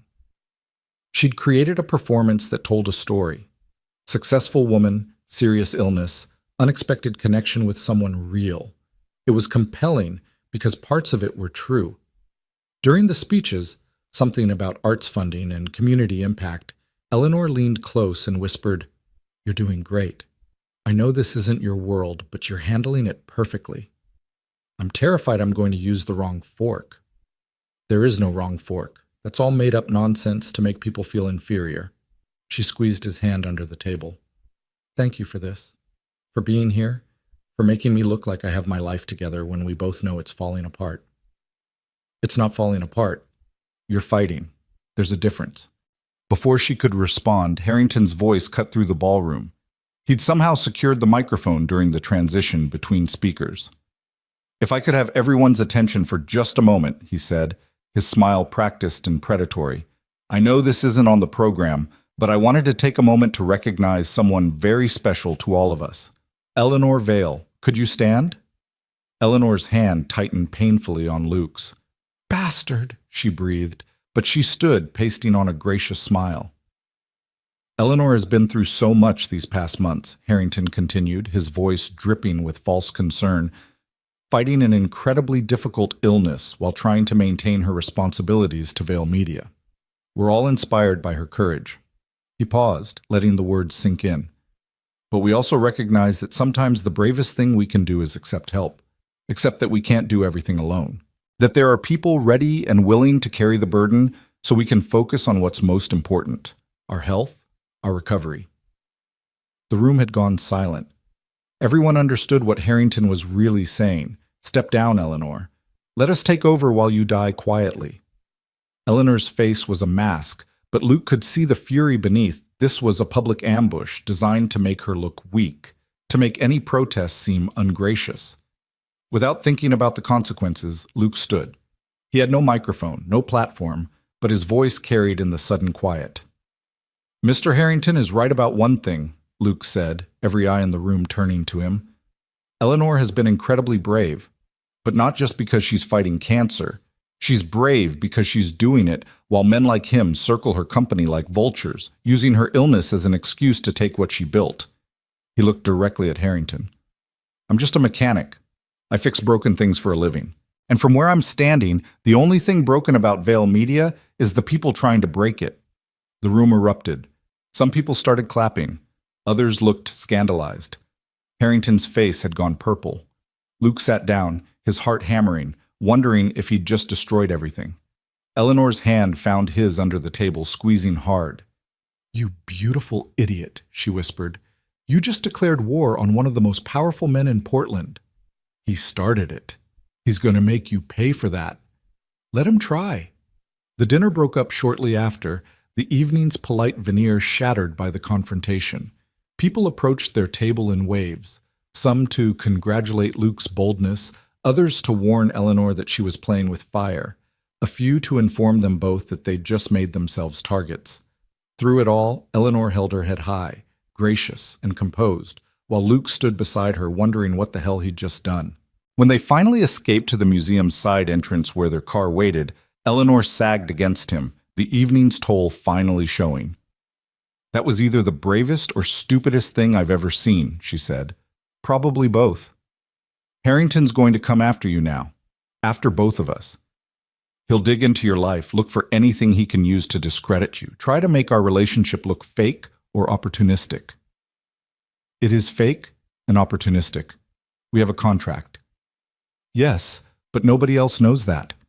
And if Harrington finds out, if he can prove I paid you to be here," Eleanor's voice shook, "it would destroy everything, prove I'm exactly the desperate, manipulative person he's claiming I am." Luke turned her to face him, his hands on her shoulders. "Listen to me. What we have isn't fake. The contract is just paperwork. But you and me? This friendship? That's real. I showed up because I wanted to. I stood up to Harrington because he was attacking someone I care about, not because you're paying me. Because it was the right thing to do." "You care about me?" Eleanor's voice was small, uncertain. "Of course I do. You think I spend my free time in chemo wards for just anyone?" Tears spilled down her cheeks, destroying the careful makeup. "Nobody cares about me. Not really. They care about my money or my company or what I can do for them. But nobody just cares." Well, I do. Get used to it. She laughed through the tears, and before Luke knew what was happening, she was hugging him. Not a polite social hug, but a real one, desperate and tight, like she was drowning and he was solid ground. He held her while she cried, not caring who might see, not caring about the arrangement or the contract or the complications. This woman needed someone. He could be that someone. It was that simple. I'm scared, she whispered against his shoulder. Harrington's going to come after us with everything he has. He'll find Mia, investigate you, twist whatever he finds into ammunition. I shouldn't have dragged you into this. I'm so sorry. Stop apologizing. I walked into this with my eyes open. Luke pulled back enough to meet her gaze. But you're right about one thing. Harrington's coming, so we need to be ready. The car ride home was quiet. Mia had fallen asleep in the back seat, exhausted from the kids' program and the late night. Eleanor sat beside Luke, staring out the window at the passing lights. Tell me about the board meeting, Luke said finally. What exactly happens there? Eleanor roused herself. Quarterly review, financial reports, and a vote on Harrington's proposal to restructure the executive committee, which is really a vote on whether I remain CEO or get kicked upstairs to some meaningless chairman position while he takes operational control. Can he win? With my shares? No. But if he can prove I'm unfit, either through my health or through some scandal, my voting proxy gets activated, and he wrote those proxy rules. So we make sure there's no scandal. We show up, united, strong. We make it clear that you're not alone, that you're not weak, that Vale Media is exactly where it should be, under your control. You make it sound simple. Maybe it is. Maybe we're overthinking this. Luke glanced at her. Harrington's counting on you being isolated, vulnerable. Every time we show up together, every time I stand beside you, we're proving him wrong. That's worth something. Eleanor was quiet for a long moment. Luke, when this is over, when the 6 months are up and the contract ends, what happens to us? The question hung in the air, weighted with implications neither of them was ready to examine. I don't know, Luke admitted. But that's a problem for future us. Right now, we focus on getting you through this. The cancer, the board, all of it, one day at a time. One day at a time, Eleanor echoed. I can do that. They dropped Eleanor at her mansion first. Luke walked her to the door, supporting her when she stumbled slightly on the steps. Thank you, she said. For tonight, for everything, for being you. Thank you for the suit. And for the dress for Mia. She'll remember this night for the rest of her life. Good. She deserves magical nights. Eleanor touched his cheek, a gesture so tender it made Luke's breath catch. You're a good man, Luke Carter, better than I deserve. You deserve good things, Eleanor. Start believing that. After she disappeared inside, Luke returned to the car where Mia was stirring awake. Dad? She mumbled. Did I dream the fancy party? Nope. All real. Eleanor's nice. I like her. Me too, baby. Are you going to marry her? Luke nearly drove off the road. What? No, we're just friends. Friends who look at each other like you hung the moon. I'm 10, Dad, not blind. It's complicated, Mia. Love usually is. That's what Mrs. Chen says. Luke pulled into their apartment complex, exhausted and overwhelmed. Who said anything about love? Nobody. But you should. Mia unbuckled her seatbelt, suddenly serious beyond her years. Mom would want you to be happy, and Eleanor needs someone, and you need someone. So maybe just think about it. After putting Mia to bed, Luke sat in his kitchen with his phone, scrolling through the photos Marcus had texted him from the gala. There he was, in an expensive suit he'd never wear again, standing beside a woman dying of cancer, pretending to be something he wasn't. Except in the photos, he didn't look like he was pretending. He looked like he was exactly where he belonged, standing beside Eleanor, protecting her, caring about her. His phone buzzed. A text from an unknown number. Nice performance tonight, Carter, but we both know you're out of your league. $2 million to walk away. Think about it. Think about your daughter and what that money could do for her future. This is a one-time offer. You have 48 hours to decide. It was unsigned, but Luke didn't need a signature to know who'd sent it. Harrington making his first move. $2 million. The number was staggering, life-changing. College for Mia, paid in full. A house. Security for the rest of their lives. All he had to do was walk away from Eleanor and admit their relationship was a sham. Luke stared at the message for a long time, thinking about Mia's words, about Eleanor crying in his arms, about the promise he'd made to show up, to not let her be alone. Then he deleted the message without responding and went to bed, his mind made up. Some things weren't for sale, some promises couldn't be broken, and some people were worth standing beside, no matter what it cost. Eleanor Vale was one of those people, and Luke Carter wasn't going anywhere. Luke didn't tell Eleanor about Harrington's offer. Not when he picked her up for her next chemo session on Tuesday. Not during the 4 brutal hours of watching poison drip into her veins. Not even when she asked why he seemed distracted. Some battles you fought alone, and this was his. Harrington wanted him to think about Mia, about what $2 million could buy. The problem was, Luke had thought about it. He'd thought about it until dawn broke over Portland, turning his kitchen gray with morning light.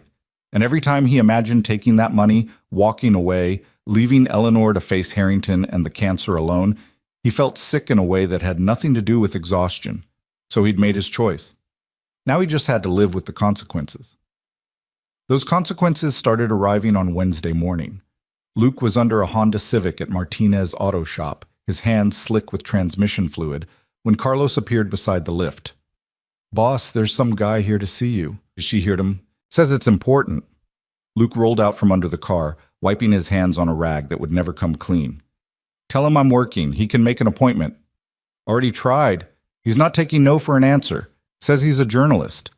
Luke's stomach dropped. He'd known this was coming, the media attention, the scrutiny, but he'd hoped for more time. "Give me 5 minutes." The journalist was waiting in the shop's tiny office, a thin man in his 30s with sharp eyes and a recorder already sitting on the desk between them. He introduced himself as Trevor Walsh from the Portland Tribune. "Mr. Carter, I'm doing a piece on Eleanor Vale and her relationship with you. Mind if I ask a few questions?" "I'm working. Make it quick." Walsh smiled, but it didn't reach his eyes. "How did you and Ms. Vale meet?" "Wrong number. She called me by accident. We became friends." "Friends? Is that what you'd call it? Because the photos from Saturday's gala suggest something more intimate." Luke crossed his arms. "Eleanor's going through a difficult time. I'm helping her. That's all you need to know." "Is she paying you? For your time, your companionship?" The question hit like a punch. Luke kept his face neutral. "Eleanor's my friend. Friends help each other." "Friends who sign contracts?" Walsh pulled out a folder and Luke's blood ran cold. Inside were copies, blurry but readable, of parts of their agreement. The dollar amounts were highlighted. "I have sources that say you and Ms. Vale have a financial arrangement, that you're essentially an employee posing as a romantic partner to make her look more stable to the board." Luke's mind raced. How had Walsh gotten this? The contract was confidential, locked in Eleanor's lawyer's office. Unless someone with access had leaked it, unless Harrington had connections Luke hadn't anticipated. "I'm not discussing my personal relationship with Eleanor in some tabloid hit piece," Luke said carefully. "If you've got questions about Vale Media's business practices, take them to their PR department. This isn't about business, Mr. Carter. This is about deception, about a dying woman so desperate to maintain control of her company that she hired someone to play her boyfriend. That's a story the public deserves to know." "The public doesn't deserve anything except to mind their own business. Eleanor's fighting cancer. She's fighting to keep what's hers. And yeah, I'm standing beside her while she does it. If that offends you or your readers, I don't know what to tell you." "So you're not denying the financial arrangement?" "I'm denying that you have any right to judge how 2 adults choose to support each other through a crisis. Now get out of my shop before I throw you out." Walsh stood slowly, gathering his folder. "The story is running tomorrow, Mr. Carter, with or without your cooperation. If you want to get ahead of it, now's your chance." "I've got nothing to say to you, but I'll tell you something off the record." Luke stepped closer, using his height advantage. "Eleanor Vale is one of the strongest people I've ever met. She's fighting impossible odds with more grace and courage than you'll ever understand. And if you or anyone else tries to tear her down while she's fighting for her life, you'll have to go through me first. Are we clear? Walsh's smile was knowing. Crystal clear. Thanks for your time, Mr. Carter. After he left, Luke immediately called Eleanor. She answered on the second ring, her voice tired. They know, Luke said without preamble.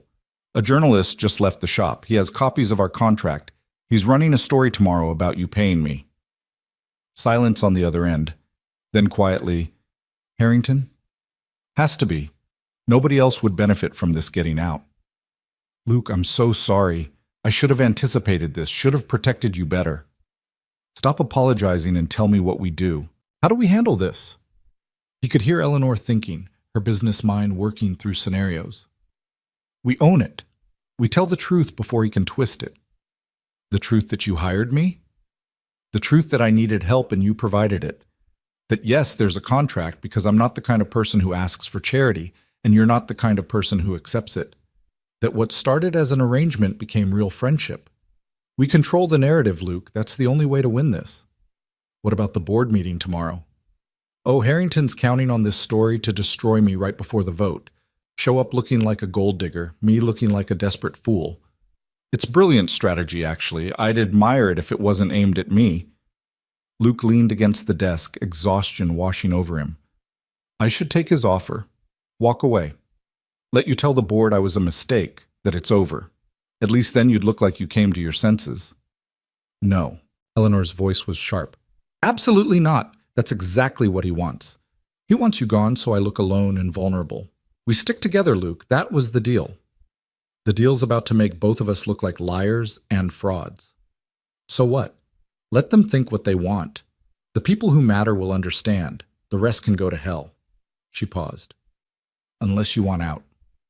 If this is too much, if you want to protect Mia from the fallout, I understand. I'll release you from the contract, give you the full amount anyway. I don't want your money, Eleanor. I never did. Then what do you want? Luke closed his eyes, searching for words that wouldn't complicate everything further. I want you to be okay. I want you to keep your company. I want to help you fight. That's all I've ever wanted. Even if it costs you? Even then, Eleanor's breath caught. You're a better person than I deserve, Luke Carter. Stop saying that. You deserve good things. When are you going to believe it?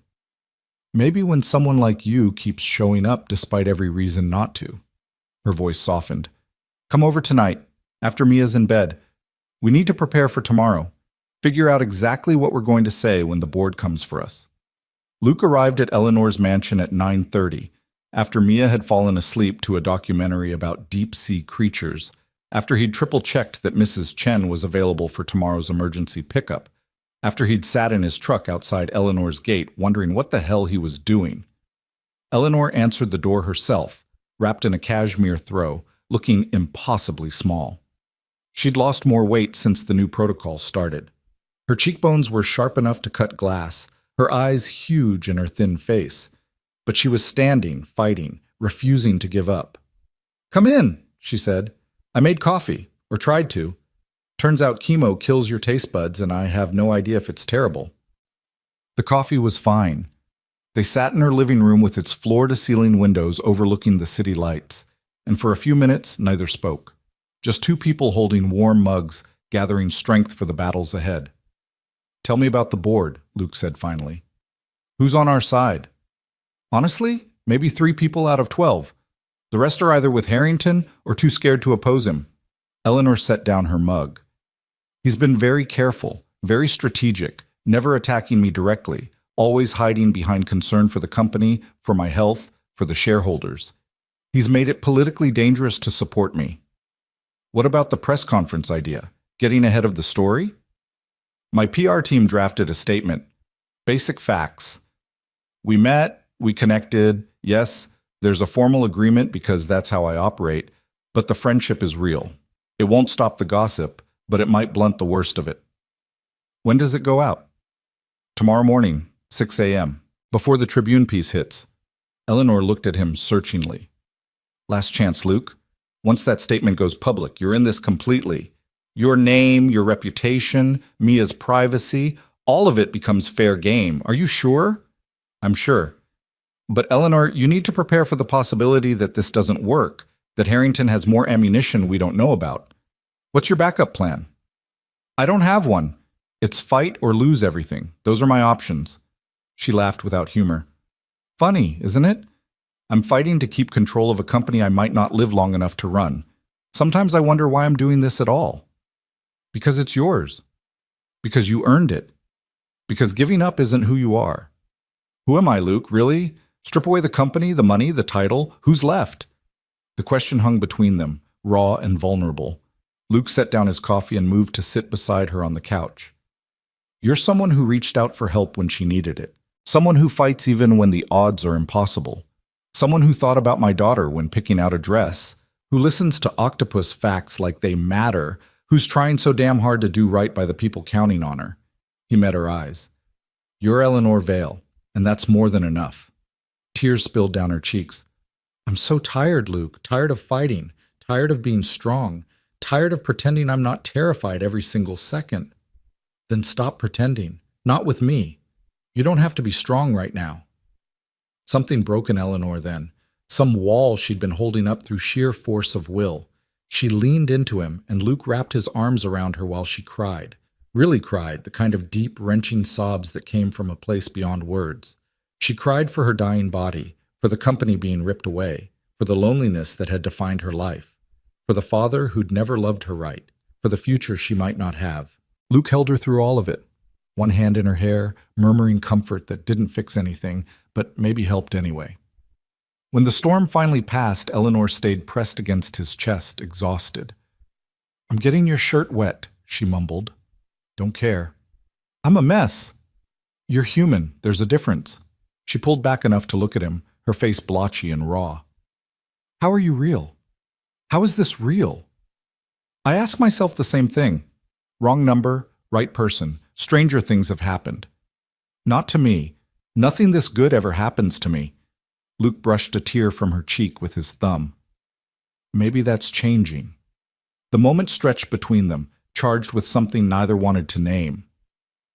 Eleanor's eyes dropped to his mouth, and Luke's heart kicked hard against his ribs. It would be so easy. Lean forward 6 inches, close the gap. Stop pretending this was just friendship or an arrangement or anything other than what it was becoming. But Mia's voice echoed in his head. You look at each other like you hung the moon. And Luke pulled back. Not because he didn't want to kiss Eleanor, because he wanted it too much. Because crossing that line would complicate everything beyond repair. Because she was dying and he was being paid and nothing about this situation was simple enough for more. It's late, he said, his voice rougher than intended. You need rest before tomorrow. Disappointment flickered across Eleanor's face before she masked it. Right. Tomorrow. The battle begins. Luke stood, putting necessary distance between them. I'll pick you up at 1:30. That gives us time to prep before the 2 o'clock meeting. Luke? Eleanor stood too, pulling the throw tighter around herself. Thank you. For tonight, for holding me, for not running away screaming. Where would I run? We're in this together now. Together, Eleanor repeated softly. I like the sound of that. After Luke left, Eleanor stood at her window watching his taillights disappear down the long driveway. Her chest ached where his arms had been, her body remembering the warmth, the safety, the rightness of being held.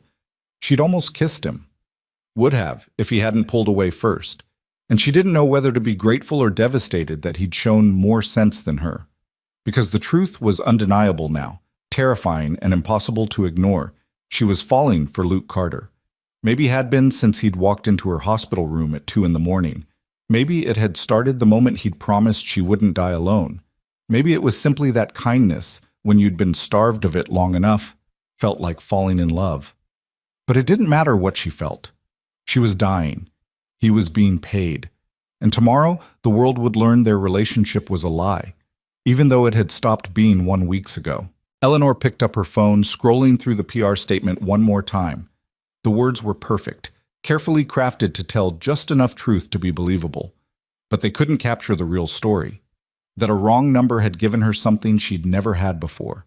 Someone who showed up not for her money, or her name, or what she could do for them, but simply because she'd asked. That was worth fighting for, even if the fight destroyed them both. Thursday morning broke cold and gray, matching Luke's mood. The PR statement had gone live at 6 a.m. By 7, his phone was exploding with texts. Carlos asking what the hell was going on. Mrs. Chen sending support and offering to keep Mia as long as needed. Journalists requesting interviews. Unknown numbers that were probably more of Harrington's people, testing his resolve. He ignored them all except Mrs. Chen, confirming she'd get Mia from school and keep her until late. He couldn't have his daughter caught up in whatever media circus was about to unfold. The Tribune story hit at 8, and it was worse than Luke had feared. Walsh had written it like an exposé, painting Eleanor as a desperate heiress clinging to power through manipulation. Luke as either a gold digger or a fool. The contract details were laid out in ugly precision. The dollar amounts, the timeline, the termination clauses. Everything designed to make their relationship look like exactly what it was, a business transaction. Except Walsh had missed the one detail that mattered. Somewhere between the contract signing and now, it had become real. Luke's phone rang. Eleanor. Don't read it, she said immediately. The Tribune piece. Don't torture yourself. Too late. It's bad, Eleanor. I know, my PR team is already drafting responses. But Luke, the board meeting is in 5 hours. I need you focused. Can you do that? Could he? Luke looked around his apartment, at Mia's homework scattered on the table, at the photo of Sarah on the bookshelf, at the life he'd built from nothing after losing everything. This world Eleanor was pulling him into, of media scrutiny and corporate warfare and public judgment. It wasn't his world. He was a mechanic who fixed broken cars and raised his daughter and tried to be good. But Eleanor needed him, and he'd made a promise. I'll be there at 1:30, he said. We'll face them together. Together, Eleanor echoed, and Luke heard the relief in her voice. Thank you. For not running, for staying even when every rational reason says you should go. Maybe I'm not rational about you. The words slipped out before Luke could stop them. Silence filled the line, heavy with everything they weren't saying. Luke, Eleanor started. See you at 1:30. He hung up before either of them could make this more complicated. Vale Tower. Downtown was a monument to corporate power, all steel and glass reaching toward the sky like a middle finger to the clouds. Luke had driven past it 1,000 times without really seeing it. Now, walking through the marble lobby toward the private elevators, he felt its weight. This was Eleanor's world. Money and influence and power games he barely understood. Eleanor was waiting by the elevators, flanked by 2 assistants who looked like they hadn't slept. She'd dressed for battle, a navy suit that hung slightly off her thin frame, her head wrapped in an elegant scarf, makeup doing its best to hide the evidence of illness. She looked small and fierce and terrified. Luke! She dismissed the assistants with a gesture and took his arm. Ready? No, but I'm here anyway. That's all I need. They stepped into the elevator, and Eleanor pressed the button for the 40th floor. As they rose, she briefed him quickly. The board meets in the main conference room. There's a gallery where you can watch. I need you visible, Luke. I need them to see you're still here, that the Tribune piece didn't scare you off. What about Harrington? Oh, he'll be there, probably already working the room, showing everyone the article, whispering about my poor judgment and declining mental state. Eleanor's voice was bitter. But I've got the votes. Barely. As long as I can stand up there and prove I'm capable, we win. The elevator doors opened onto a hushed corridor.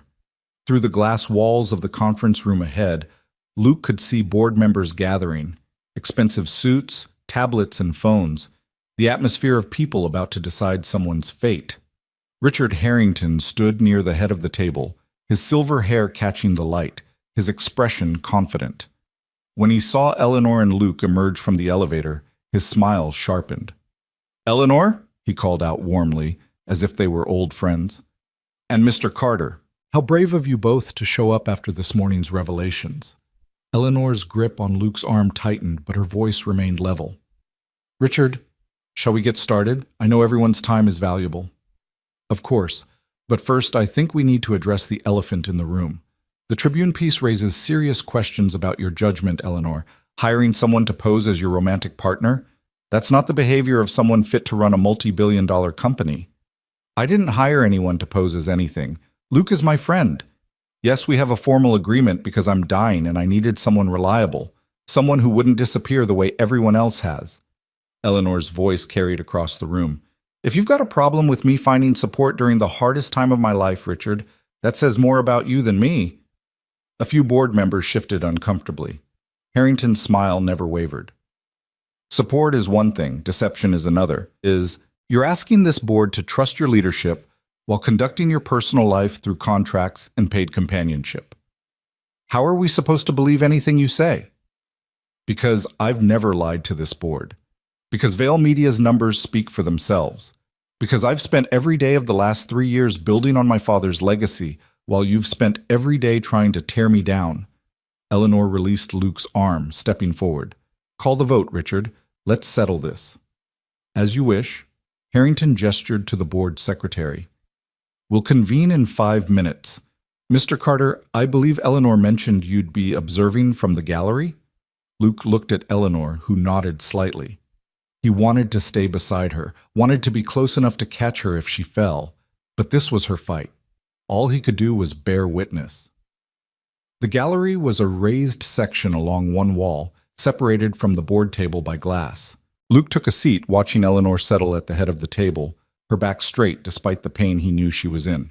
She looked impossibly small among all these powerful people, impossibly fragile. But when she started speaking, there was nothing fragile about her voice. Let's make this simple, Eleanor said. Harrington has proposed a restructure that would strip me of operational authority while I focus on my health. It sounds reasonable, compassionate even. But let's call it what it really is, a coup. She pulled up a presentation on the screens around the room. These are Vail Media's numbers under my leadership. Revenue up 18%. Digital subscriptions up 43%. 3 major investigative journalism awards, 2 acquisitions that expanded our reach into new markets. We're stronger now than we've ever been. Numbers that will plummet once investors learn about your situation. Harrington's voice was smooth. Your health issues, your questionable personal decisions. The market responds to stability, Eleanor, and right now you represent chaos. I represent truth, something you've never been comfortable with. Eleanor advanced to the next slide. Let's talk about your proposal, Richard, the restructure that puts you as interim CEO. Funny thing, I had my team dig into what happens after I'm declared unfit or I die. Turns out, there's a provision buried in the bylaws that gives the interim CEO first right to purchase my shares at a discount, a provision you helped draft 10 years ago. The room went silent. Several board members turned to look at Harrington, whose expression had finally cracked. That's a standard succession clause, he said tightly. Standard for someone planning a takeover, maybe. You've been positioning for this for years, Richard, waiting for me to be weak enough to strike? Well, congratulations. I'm weak. I'm sick. I'm dying. Eleanor's voice broke slightly, then strengthened. But I'm not dead yet, and I'm not handing over my father's company to someone who sees my cancer as a business opportunity. This is absurd, Harrington stood. You're paranoid and unwell. This is exactly why we need new leadership. You're not thinking clearly. I'm thinking perfectly clearly, clear enough to see you for what you are. Eleanor turned to the board. I'm asking you to reject Harrington's proposal. Not for me, for Vail Media, for the journalists who depend on us to tell the truth, for the legacy my father built. I'm sick, yes, but I'm still capable, still fighting, and I'm asking you to let me keep fighting. Board members exchanged glances. A woman Luke didn't recognize spoke up. Eleanor, we all admire your courage, but Richard raises valid concerns. The Tribune article, the contract with Mr. Carter, it doesn't inspire confidence. Because I hired someone to help me? Because I needed support and found it in an unexpected place? Eleanor's laugh was sharp. Half of you have personal assistants who manage your entire lives. You have drivers and chefs and trainers and therapists. I have Luke. The only difference is I was honest about needing help instead of pretending I could do everything alone. From the gallery, Luke watched the board members' faces. Some were sympathetic, others uncertain. A few clearly sided with Harrington. This could go either way. Then Harrington played his final card. Eleanor, I'm truly sorry to do this, but the board needs to see exactly how impaired your judgment has become. He nodded to an assistant who pulled up new images on the screens. Photos of Luke and Eleanor at the gala, but not the polite public photos. These were different. Intimate moments captured when they thought no one was watching. Luke's hand on the small of Eleanor's back. Eleanor leaning into him, her face unguarded. A moment outside when she'd hugged him, desperate and real. These were taken Saturday night, Harrington continued. They show what we all suspected. Mr. Carter isn't just hired help. You've developed genuine feelings for him. A man you barely know, a mechanic from the wrong side of town who's being paid $500,000 to stand beside you. This is the judgment of someone fit to run Vale Media? This is stability? Eleanor's face had gone white. Those photos exposed something private, something real. They made her look exactly like what Harrington was claiming, desperate, lonely, grasping at connection wherever she could find it. Luke was out of his seat before he knew he was moving. He didn't care about protocol or rules or the fact that he wasn't supposed to be part of this meeting. He walked straight through the conference room doors, past the startled secretary, right up to the table where Eleanor sat looking shattered. You want to question her judgment? Luke's voice carried across the room. Fine. Let's talk about judgment. Eleanor's judgment saved Vale Media from 3 hostile takeover attempts in 2 years. Her judgment launched a digital platform that's now the company's primary revenue source. Her judgment put investigative journalism back at the center of what you do, winning awards and actually making a difference in people's lives. Mr. Carter, this is a closed meeting, Harrington started. I don't care. You brought me into this when you decided to use me as proof Eleanor's unfit, so let me tell you what I see. Luke looked around the table, meeting each board member's eyes. I see a woman fighting cancer with more courage than most people have in their entire healthy lives. I see someone who refuses to quit even when everyone's telling her to step down and die quietly. Yeah, she hired me, because everyone else abandoned her. Her fiancé left, her so-called friends disappeared, and you, he pointed at Harrington, you started circling like a shark the moment you smelled blood in the water. This is highly inappropriate. Harrington's face had gone red. Security, let him speak. The command came from Eleanor, who'd found her voice again. Luke has as much right to defend me as you have to attack me, Richard. Luke moved to stand beside Eleanor's chair, his hand finding her shoulder. You're right about one thing, Harrington. Eleanor has feelings for me, real ones. And yeah, I've got feelings for her too. That wasn't part of the contract. That wasn't something either of us planned. It just happened because that's what happens when 2 people show up for each other through the worst things life can throw at them. He could feel Eleanor trembling under his hand, could sense her tears, even though he wasn't looking at her. But those feelings don't make her weak, Luke continued. They make her human. And I'll tell you something else. I'd rather have a CEO who's brave enough to be human, to ask for help, to admit she's scared, than one who pretends to be invincible while backstabbing everyone around him.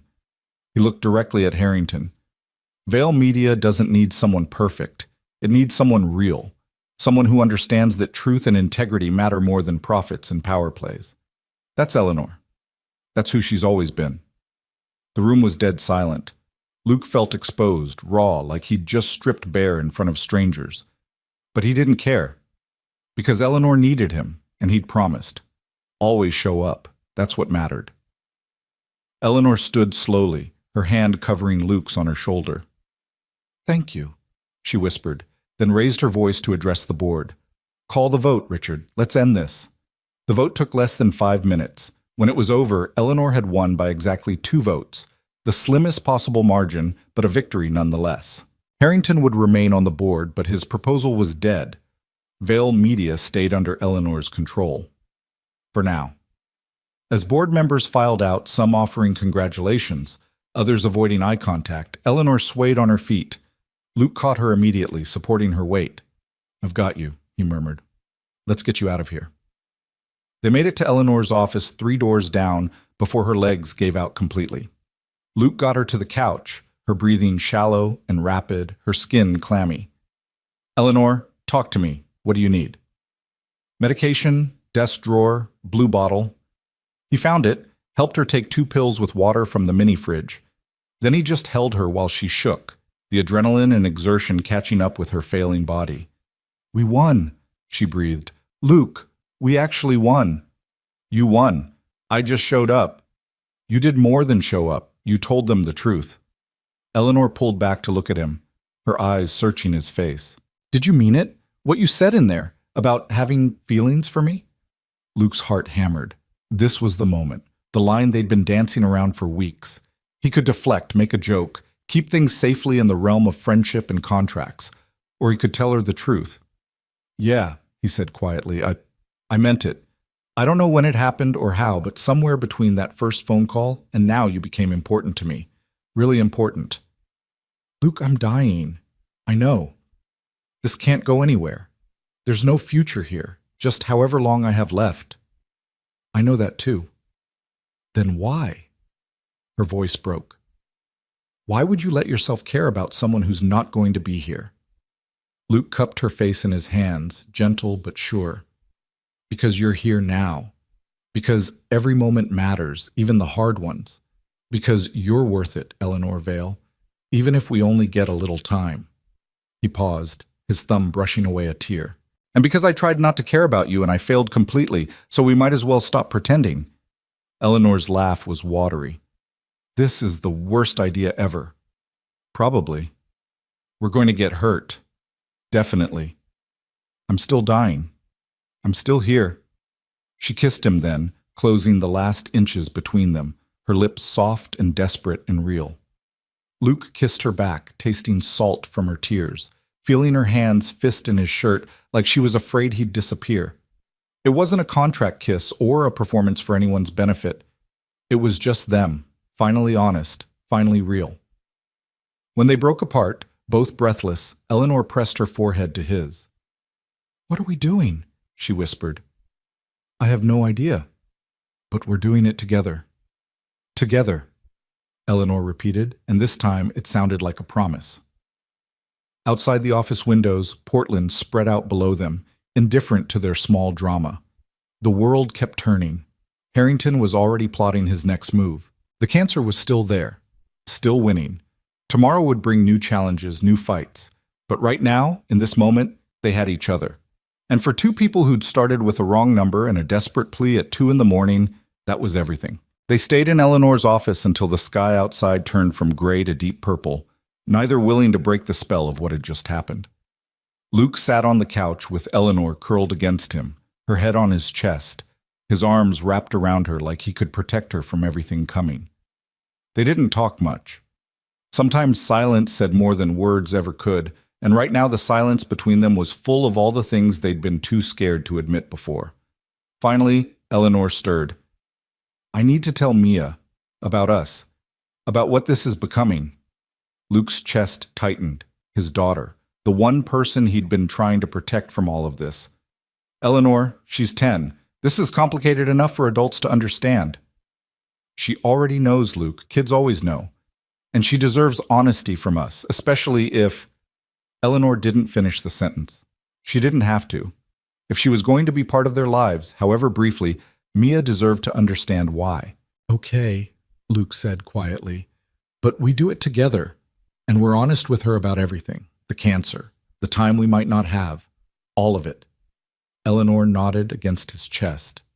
"Together." They picked up Mia from Mrs. Chen's apartment at 7:30. Their neighbor took one look at them. Luke's rumpled shirt, Eleanor's makeup slightly smudged, the way they stood just a little too close, and smiled knowingly. "I'll send Mia right out," Mrs. Chen said. "And Luke? Sometimes the bravest thing we do is let ourselves be happy, even when we're scared. Remember that." In the car, Mia chattered about her day, about the math test she'd aced, about how Zoe's family had decided not to move after all. But Luke could see her watching them in the rearview mirror, her sharp eyes noting every glance between Luke and Eleanor, every small touch. When they pulled up to Eleanor's mansion instead of their apartment, Mia went quiet. "Are we staying here?" she asked carefully. "Just for dinner," Eleanor said, turning in her seat to look at Mia. "And to talk, if that's okay with you." About what? About us. Your dad and me. About some things that are happening that we want you to understand. Mia looked between them, her expression far too mature for 10 years old. Okay, but can I see your house first? Dad says it's really big. Inside, Eleanor gave Mia a tour while Luke ordered pizza. Something normal, something that felt less like a life-changing conversation and more like just dinner. Mia was appropriately awed by the size of everything, the art on the walls, the pool outside that glowed blue in the darkness. But Luke noticed she was most interested in the small things, the books on Eleanor's nightstand, the photos in silver frames, the cozy reading nook by the window where Eleanor admitted she spent most of her time. "Do you live here all alone?" Mia asked as they returned downstairs. "Mostly. It's too big for one person, really. Sometimes it feels more like a museum than a home." "That sounds lonely." Eleanor's smile was sad. "It is sometimes, but less so lately, thanks to your dad." They ate pizza at Eleanor's massive dining table, and the absurdity of it, greasy cardboard boxes on a table that probably cost more than Luke's truck, 3 people rattling around in a space meant for 20, somehow made everything feel more real. After dinner, they moved to the living room. Eleanor and Luke sat on the couch, and Mia curled up in one of the oversized chairs, watching them with those 2 knowing eyes. "Mia," Luke started, "you know Eleanor's been sick. That's why I've been spending so much time with her." "She has cancer," Mia said matter-of-factly. "Like Grandma had." Eleanor flinched slightly but nodded. "That's right. I have pancreatic cancer. It's very serious." "Are you going to die?" The question, so direct and childlike, hung in the air. Luke wanted to deflect, to soften it, but they'd promised honesty. "Yes," Eleanor said quietly. "Probably. The doctors are doing everything they can, but this kind of cancer, it's hard to beat." "How long?" "We don't know exactly. Maybe 6 months, maybe a year, maybe longer if we're lucky." Mia processed this, her face thoughtful. "That's why you needed my dad. Because you were scared." "Yes. I called his phone by accident one night when I was in the hospital and terrified. And he showed up even though he didn't know me. He's been showing up ever since." "Because that's what Dad does. He shows up for people." Mia looked at Luke. "But it's more than that now, isn't it? You like her, like really like her." Luke glanced at Eleanor, then back at his daughter. "Yeah, baby, I do. I know it's complicated and scary and probably not what you expected, but Eleanor has become really important to me. To both of us, I hope." "Are you going to marry her?" The question caught Luke off guard. We haven't talked about—" "I don't know," Eleanor interrupted gently. "We're taking things one day at a time. But Mia, I want you to know that I care about your dad very much. And I think you're pretty amazing too. If you're okay with me being around more, spending time with you both, I'd really like that." Mia was quiet for a long moment, and Luke could practically see the wheels turning in her head. His brilliant, perceptive daughter, weighing this new reality against everything she'd known before. "Mom died," Mia said finally. "And it really hurt. Like the worst thing ever. And if you die too, Eleanor, it's going to hurt Dad. And me, if I let myself care about you. So I need to know, are you worth it? Is the time we get with you worth how much it's going to hurt when you're gone?" Eleanor's eyes filled with tears. "I don't know if I'm worth it, Mia. But I promise you this. If you let me into your life, I'll make every single day count. I'll show up for you the way your dad's shown up for me. I'll listen to all your octopus facts and help with your homework and be there for whatever you need. I can't promise forever, but I can promise that the time we have will matter." Mia looked at Luke. "What do you think, Dad?" "I think," Luke said carefully, "that nothing in life is guaranteed. Not for any of us. Your mom taught me that. And I think Eleanor's right. It's going to hurt when we lose her. But baby, the alternative is not letting her in at all. Not having these months or weeks or however long we get. And I don't know about you, but I'd rather have something beautiful and painful than nothing at all." "Like Mom," Mia said softly. "You'd rather have had her for the time you did than never met her at all." "Exactly like that." Mia stood up, walked over to Eleanor, and studied her face carefully. Then, with a solemnity that broke Luke's heart, she held out her hand. "Okay," she said, "you can be part of our family, but you have to promise that if you're going to leave anyway, you'll at least make it worth remembering." Eleanor took Mia's small hand, tears streaming down her face. "I promise. Cross my heart. Also, I'm going to tell you a lot of ocean facts. That's non-negotiable." Eleanor laughed through her tears. "I'm counting on it." Mia climbed onto the couch between them, and suddenly they were a unit. Three people who'd found each other through the strangest circumstances, choosing to be family, even though time was working against them. Luke pulled them both close, feeling Eleanor shake with silent tears, feeling Mia's small body pressed against his side, and thought maybe this was what grace looked like. Not perfection, not easy answers, just people showing up for each other when it mattered most. The weeks that followed developed a rhythm. Luke would take Mia to school, work a full day at the shop, then spend evenings at Eleanor's mansion. Sometimes Mia came along, doing homework at the dining table while Eleanor worked on her laptop and Luke fixed whatever needed fixing around the house. Other times, when Eleanor was too sick from chemo, Luke came alone after Mia was asleep, holding Eleanor through the worst of it, learning the particular cruelty of watching someone you loved fight a battle they couldn't win. The media eventually lost interest, moving on to newer scandals. Harrington stayed quiet, licking his wounds from the board meeting defeat, but Luke knew he was still out there, still planning. The contract still existed, money still transferred into Luke's account in monthly installments, but somewhere along the way it had stopped being about the arrangement and started being about something neither of them had words for. 3 weeks after the board meeting, on a rare sunny December day, Eleanor called Luke at the shop with an unusual request. "Take me somewhere," she said. "Somewhere that matters to you. I want to see your world, not just show you mine." So Luke took her to places he'd never shared with anyone since Sarah died. The community center where he'd met his wife, now running an after-school program that Mia attended twice a week. The tiny Mexican restaurant where he and Sarah had their first date, still serving the same incredible tacos. The bench by the river where he'd proposed, overlooking the water, the city skyline in the distance.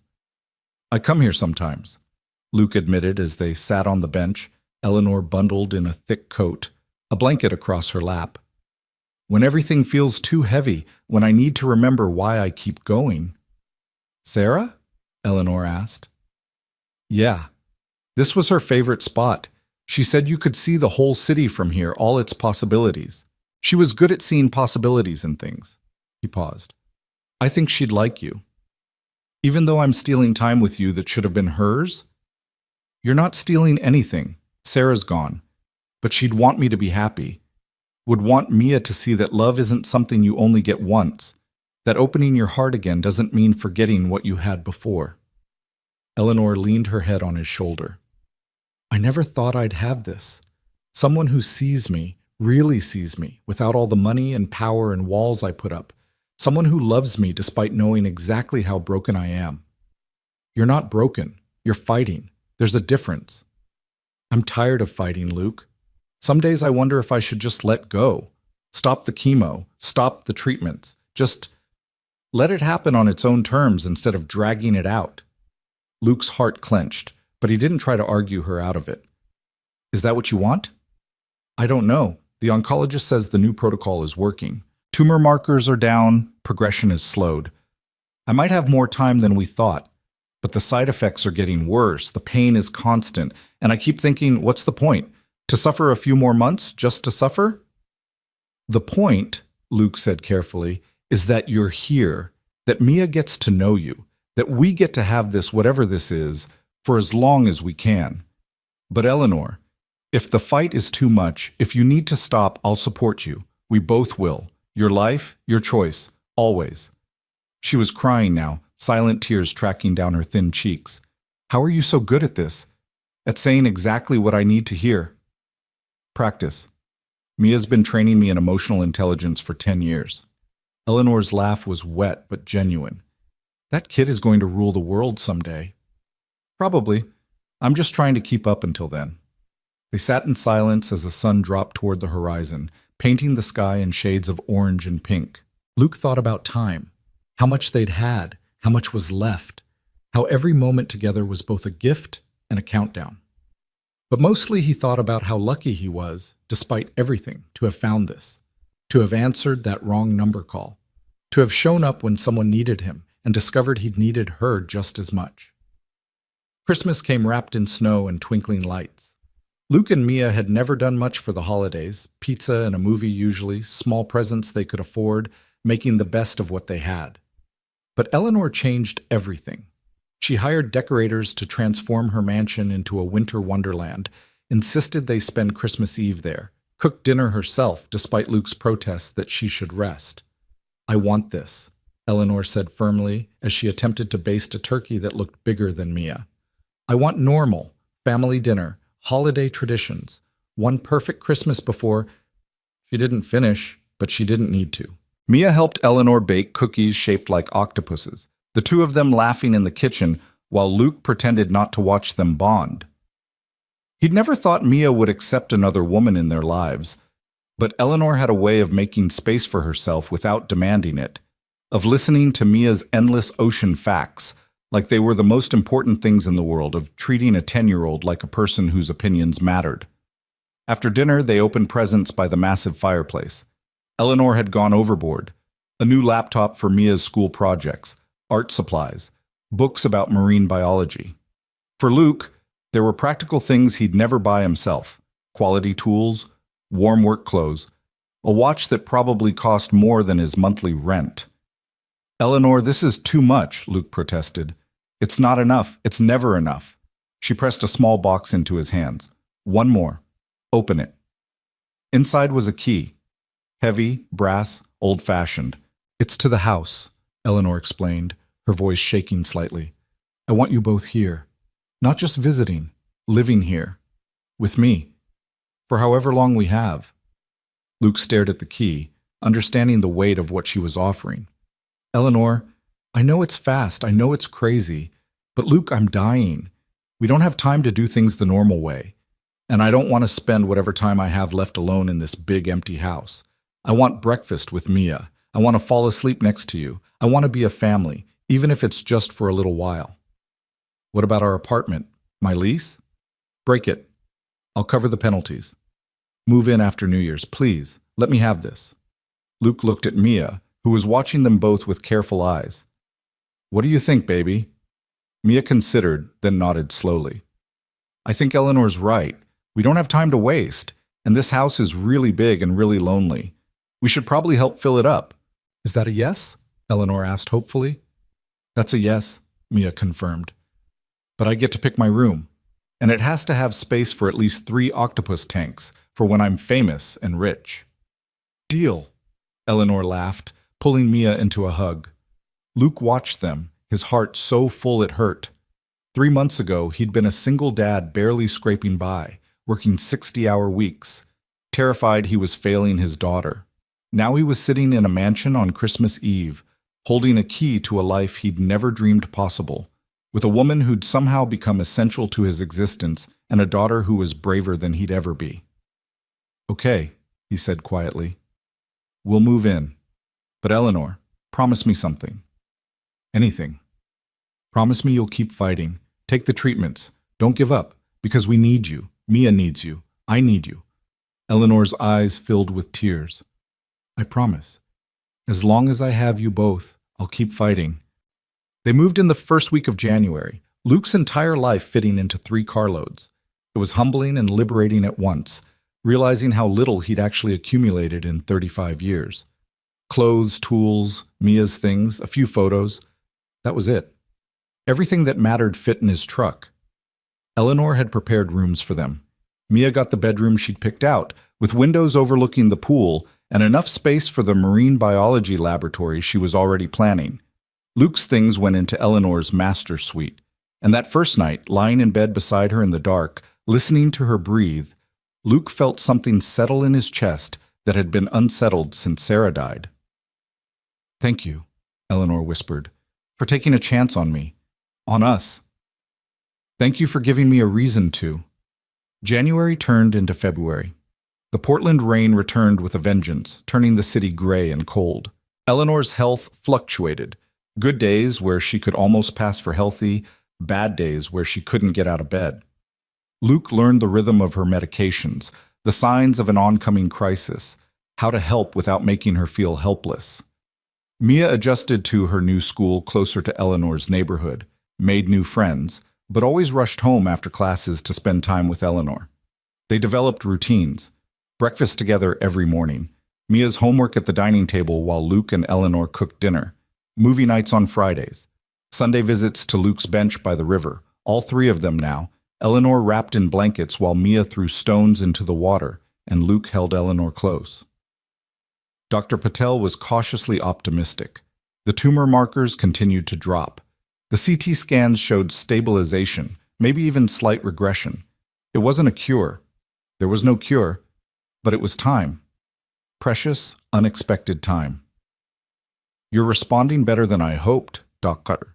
Patel told Eleanor at her February checkup, Luke beside her holding her hand. "I'm not ready to use the word remission, but we're heading in that direction. If this continues, you could have years instead of months." Years. The word hung in the air like a miracle. Luke felt Eleanor's grip tighten on his hand, felt her body shake with the weight of that possibility. "Years," she repeated numbly. "I could have years. No guarantees. Cancer is unpredictable. But yes, if your body keeps responding this way, years is possible. Maybe even many years." After they left the appointment, Eleanor couldn't stop crying. Luke drove them to the river, to their bench, and held her while she sobbed. "I was so ready to die," she gasped. "I'd made peace with it, and now I might get to live? Luke, what do I do with that? How do I plan for a future I thought I'd never have?" "One day at a time. That's all any of us can do." "But what about us? Our arrangement? The contract ends in May. What happens then?" Luke turned her to face him, cupping her face in his hands. "Eleanor, that contract stopped mattering months ago. I'm not here because you're paying me. I'm here because I love you, because somewhere between that first phone call and now, you became my future, contract or no contract." "You love me?" Her voice was small, disbelieving. "Of course I love you. How could I not?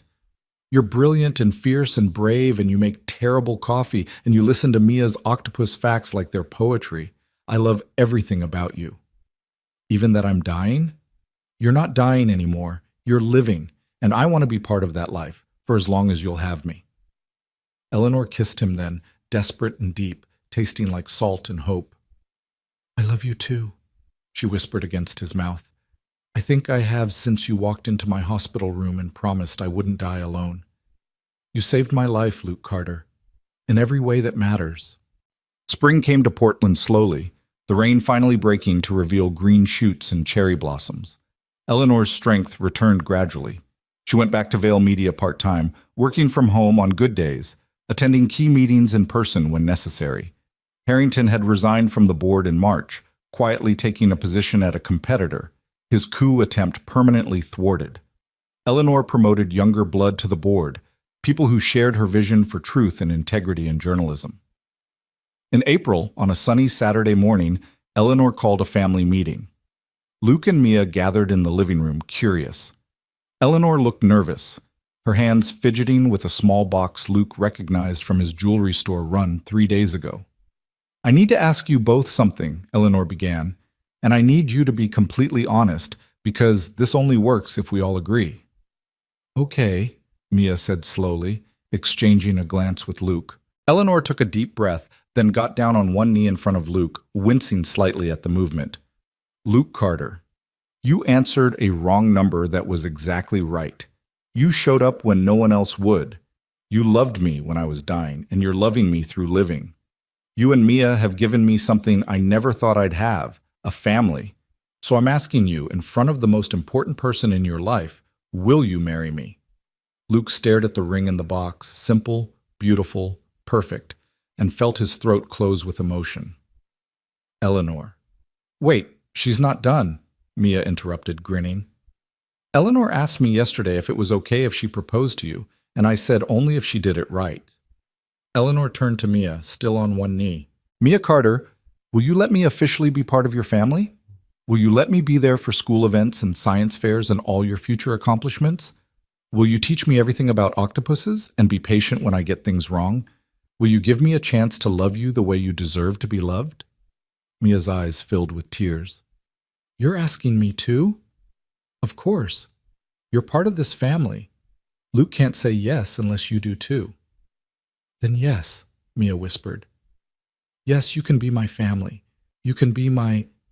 She hesitated. You don't have to call me Mom, Eleanor said gently. I'm not trying to replace Sarah. I could never replace her. But I can be something else, something new. Whatever you're comfortable with. What about Eleanor Mom? Mia suggested. Like, you're Eleanor, but also you're my mom. Is that weird? That's perfect, Eleanor said, her voice breaking.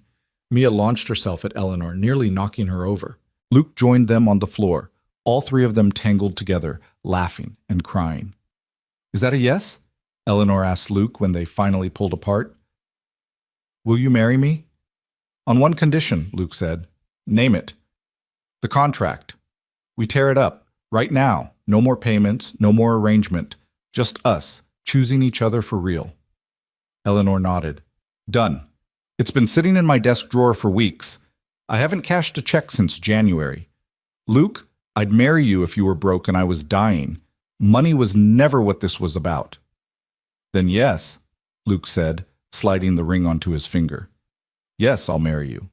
Though technically, I should be the one proposing. Too late. I did it first. You can propose next time. Next time? Mia giggled. How many times are you planning to get married? As many as it takes, Eleanor said, pulling them both close. Forever, if we're lucky. They got married in May, 3 days after Eleanor's contract officially expired, at the community center where Luke and Sarah had met. It was small. Mrs. Chen, Carlos, and the guys from the shop, Eleanor's few remaining friends from Vale Media, Mia as both flower girl and best woman, Dr. Patel and his wife. No press, no photographers, just people who loved them, gathered to witness two people who'd found each other through a wrong number, choose each other for real. Eleanor wore a simple cream dress that actually fit her now that she'd gained weight back. Her hair had started growing in, soft and copper like she'd described, still too short for much, but hers again. Luke wore his suit from the gala, properly tailored now, and couldn't stop staring at his bride like she was a miracle. Because she was. They both were. I always thought love was supposed to look a certain way, Eleanor said during her vows, tears streaming down her face. Perfect and neat, and following all the right rules. But you taught me that love is messy and unexpected, and sometimes it comes from the wrong number at 2 a.m. You taught me that showing up is love, that staying is love, that choosing someone every single day, even when it's hard, especially when it's hard, that's love. I spent my whole life trying to earn love through achievement and success. You just gave it to me because I asked, because I needed it, because you're the kind of person who shows up for people, even strangers. I'm not a stranger anymore. I'm your wife, and I promise to show up for you the way you've shown up for me every single day for the rest of our lives, however many days that is. Luke's vows were simpler, but no less profound. Eleanor, I thought I knew what love looked like. I had it once, and I thought that was my whole story. Then you called me on the worst night of your life, and you gave me a different story. A second chance. A new beginning. You gave me Mia back her smile.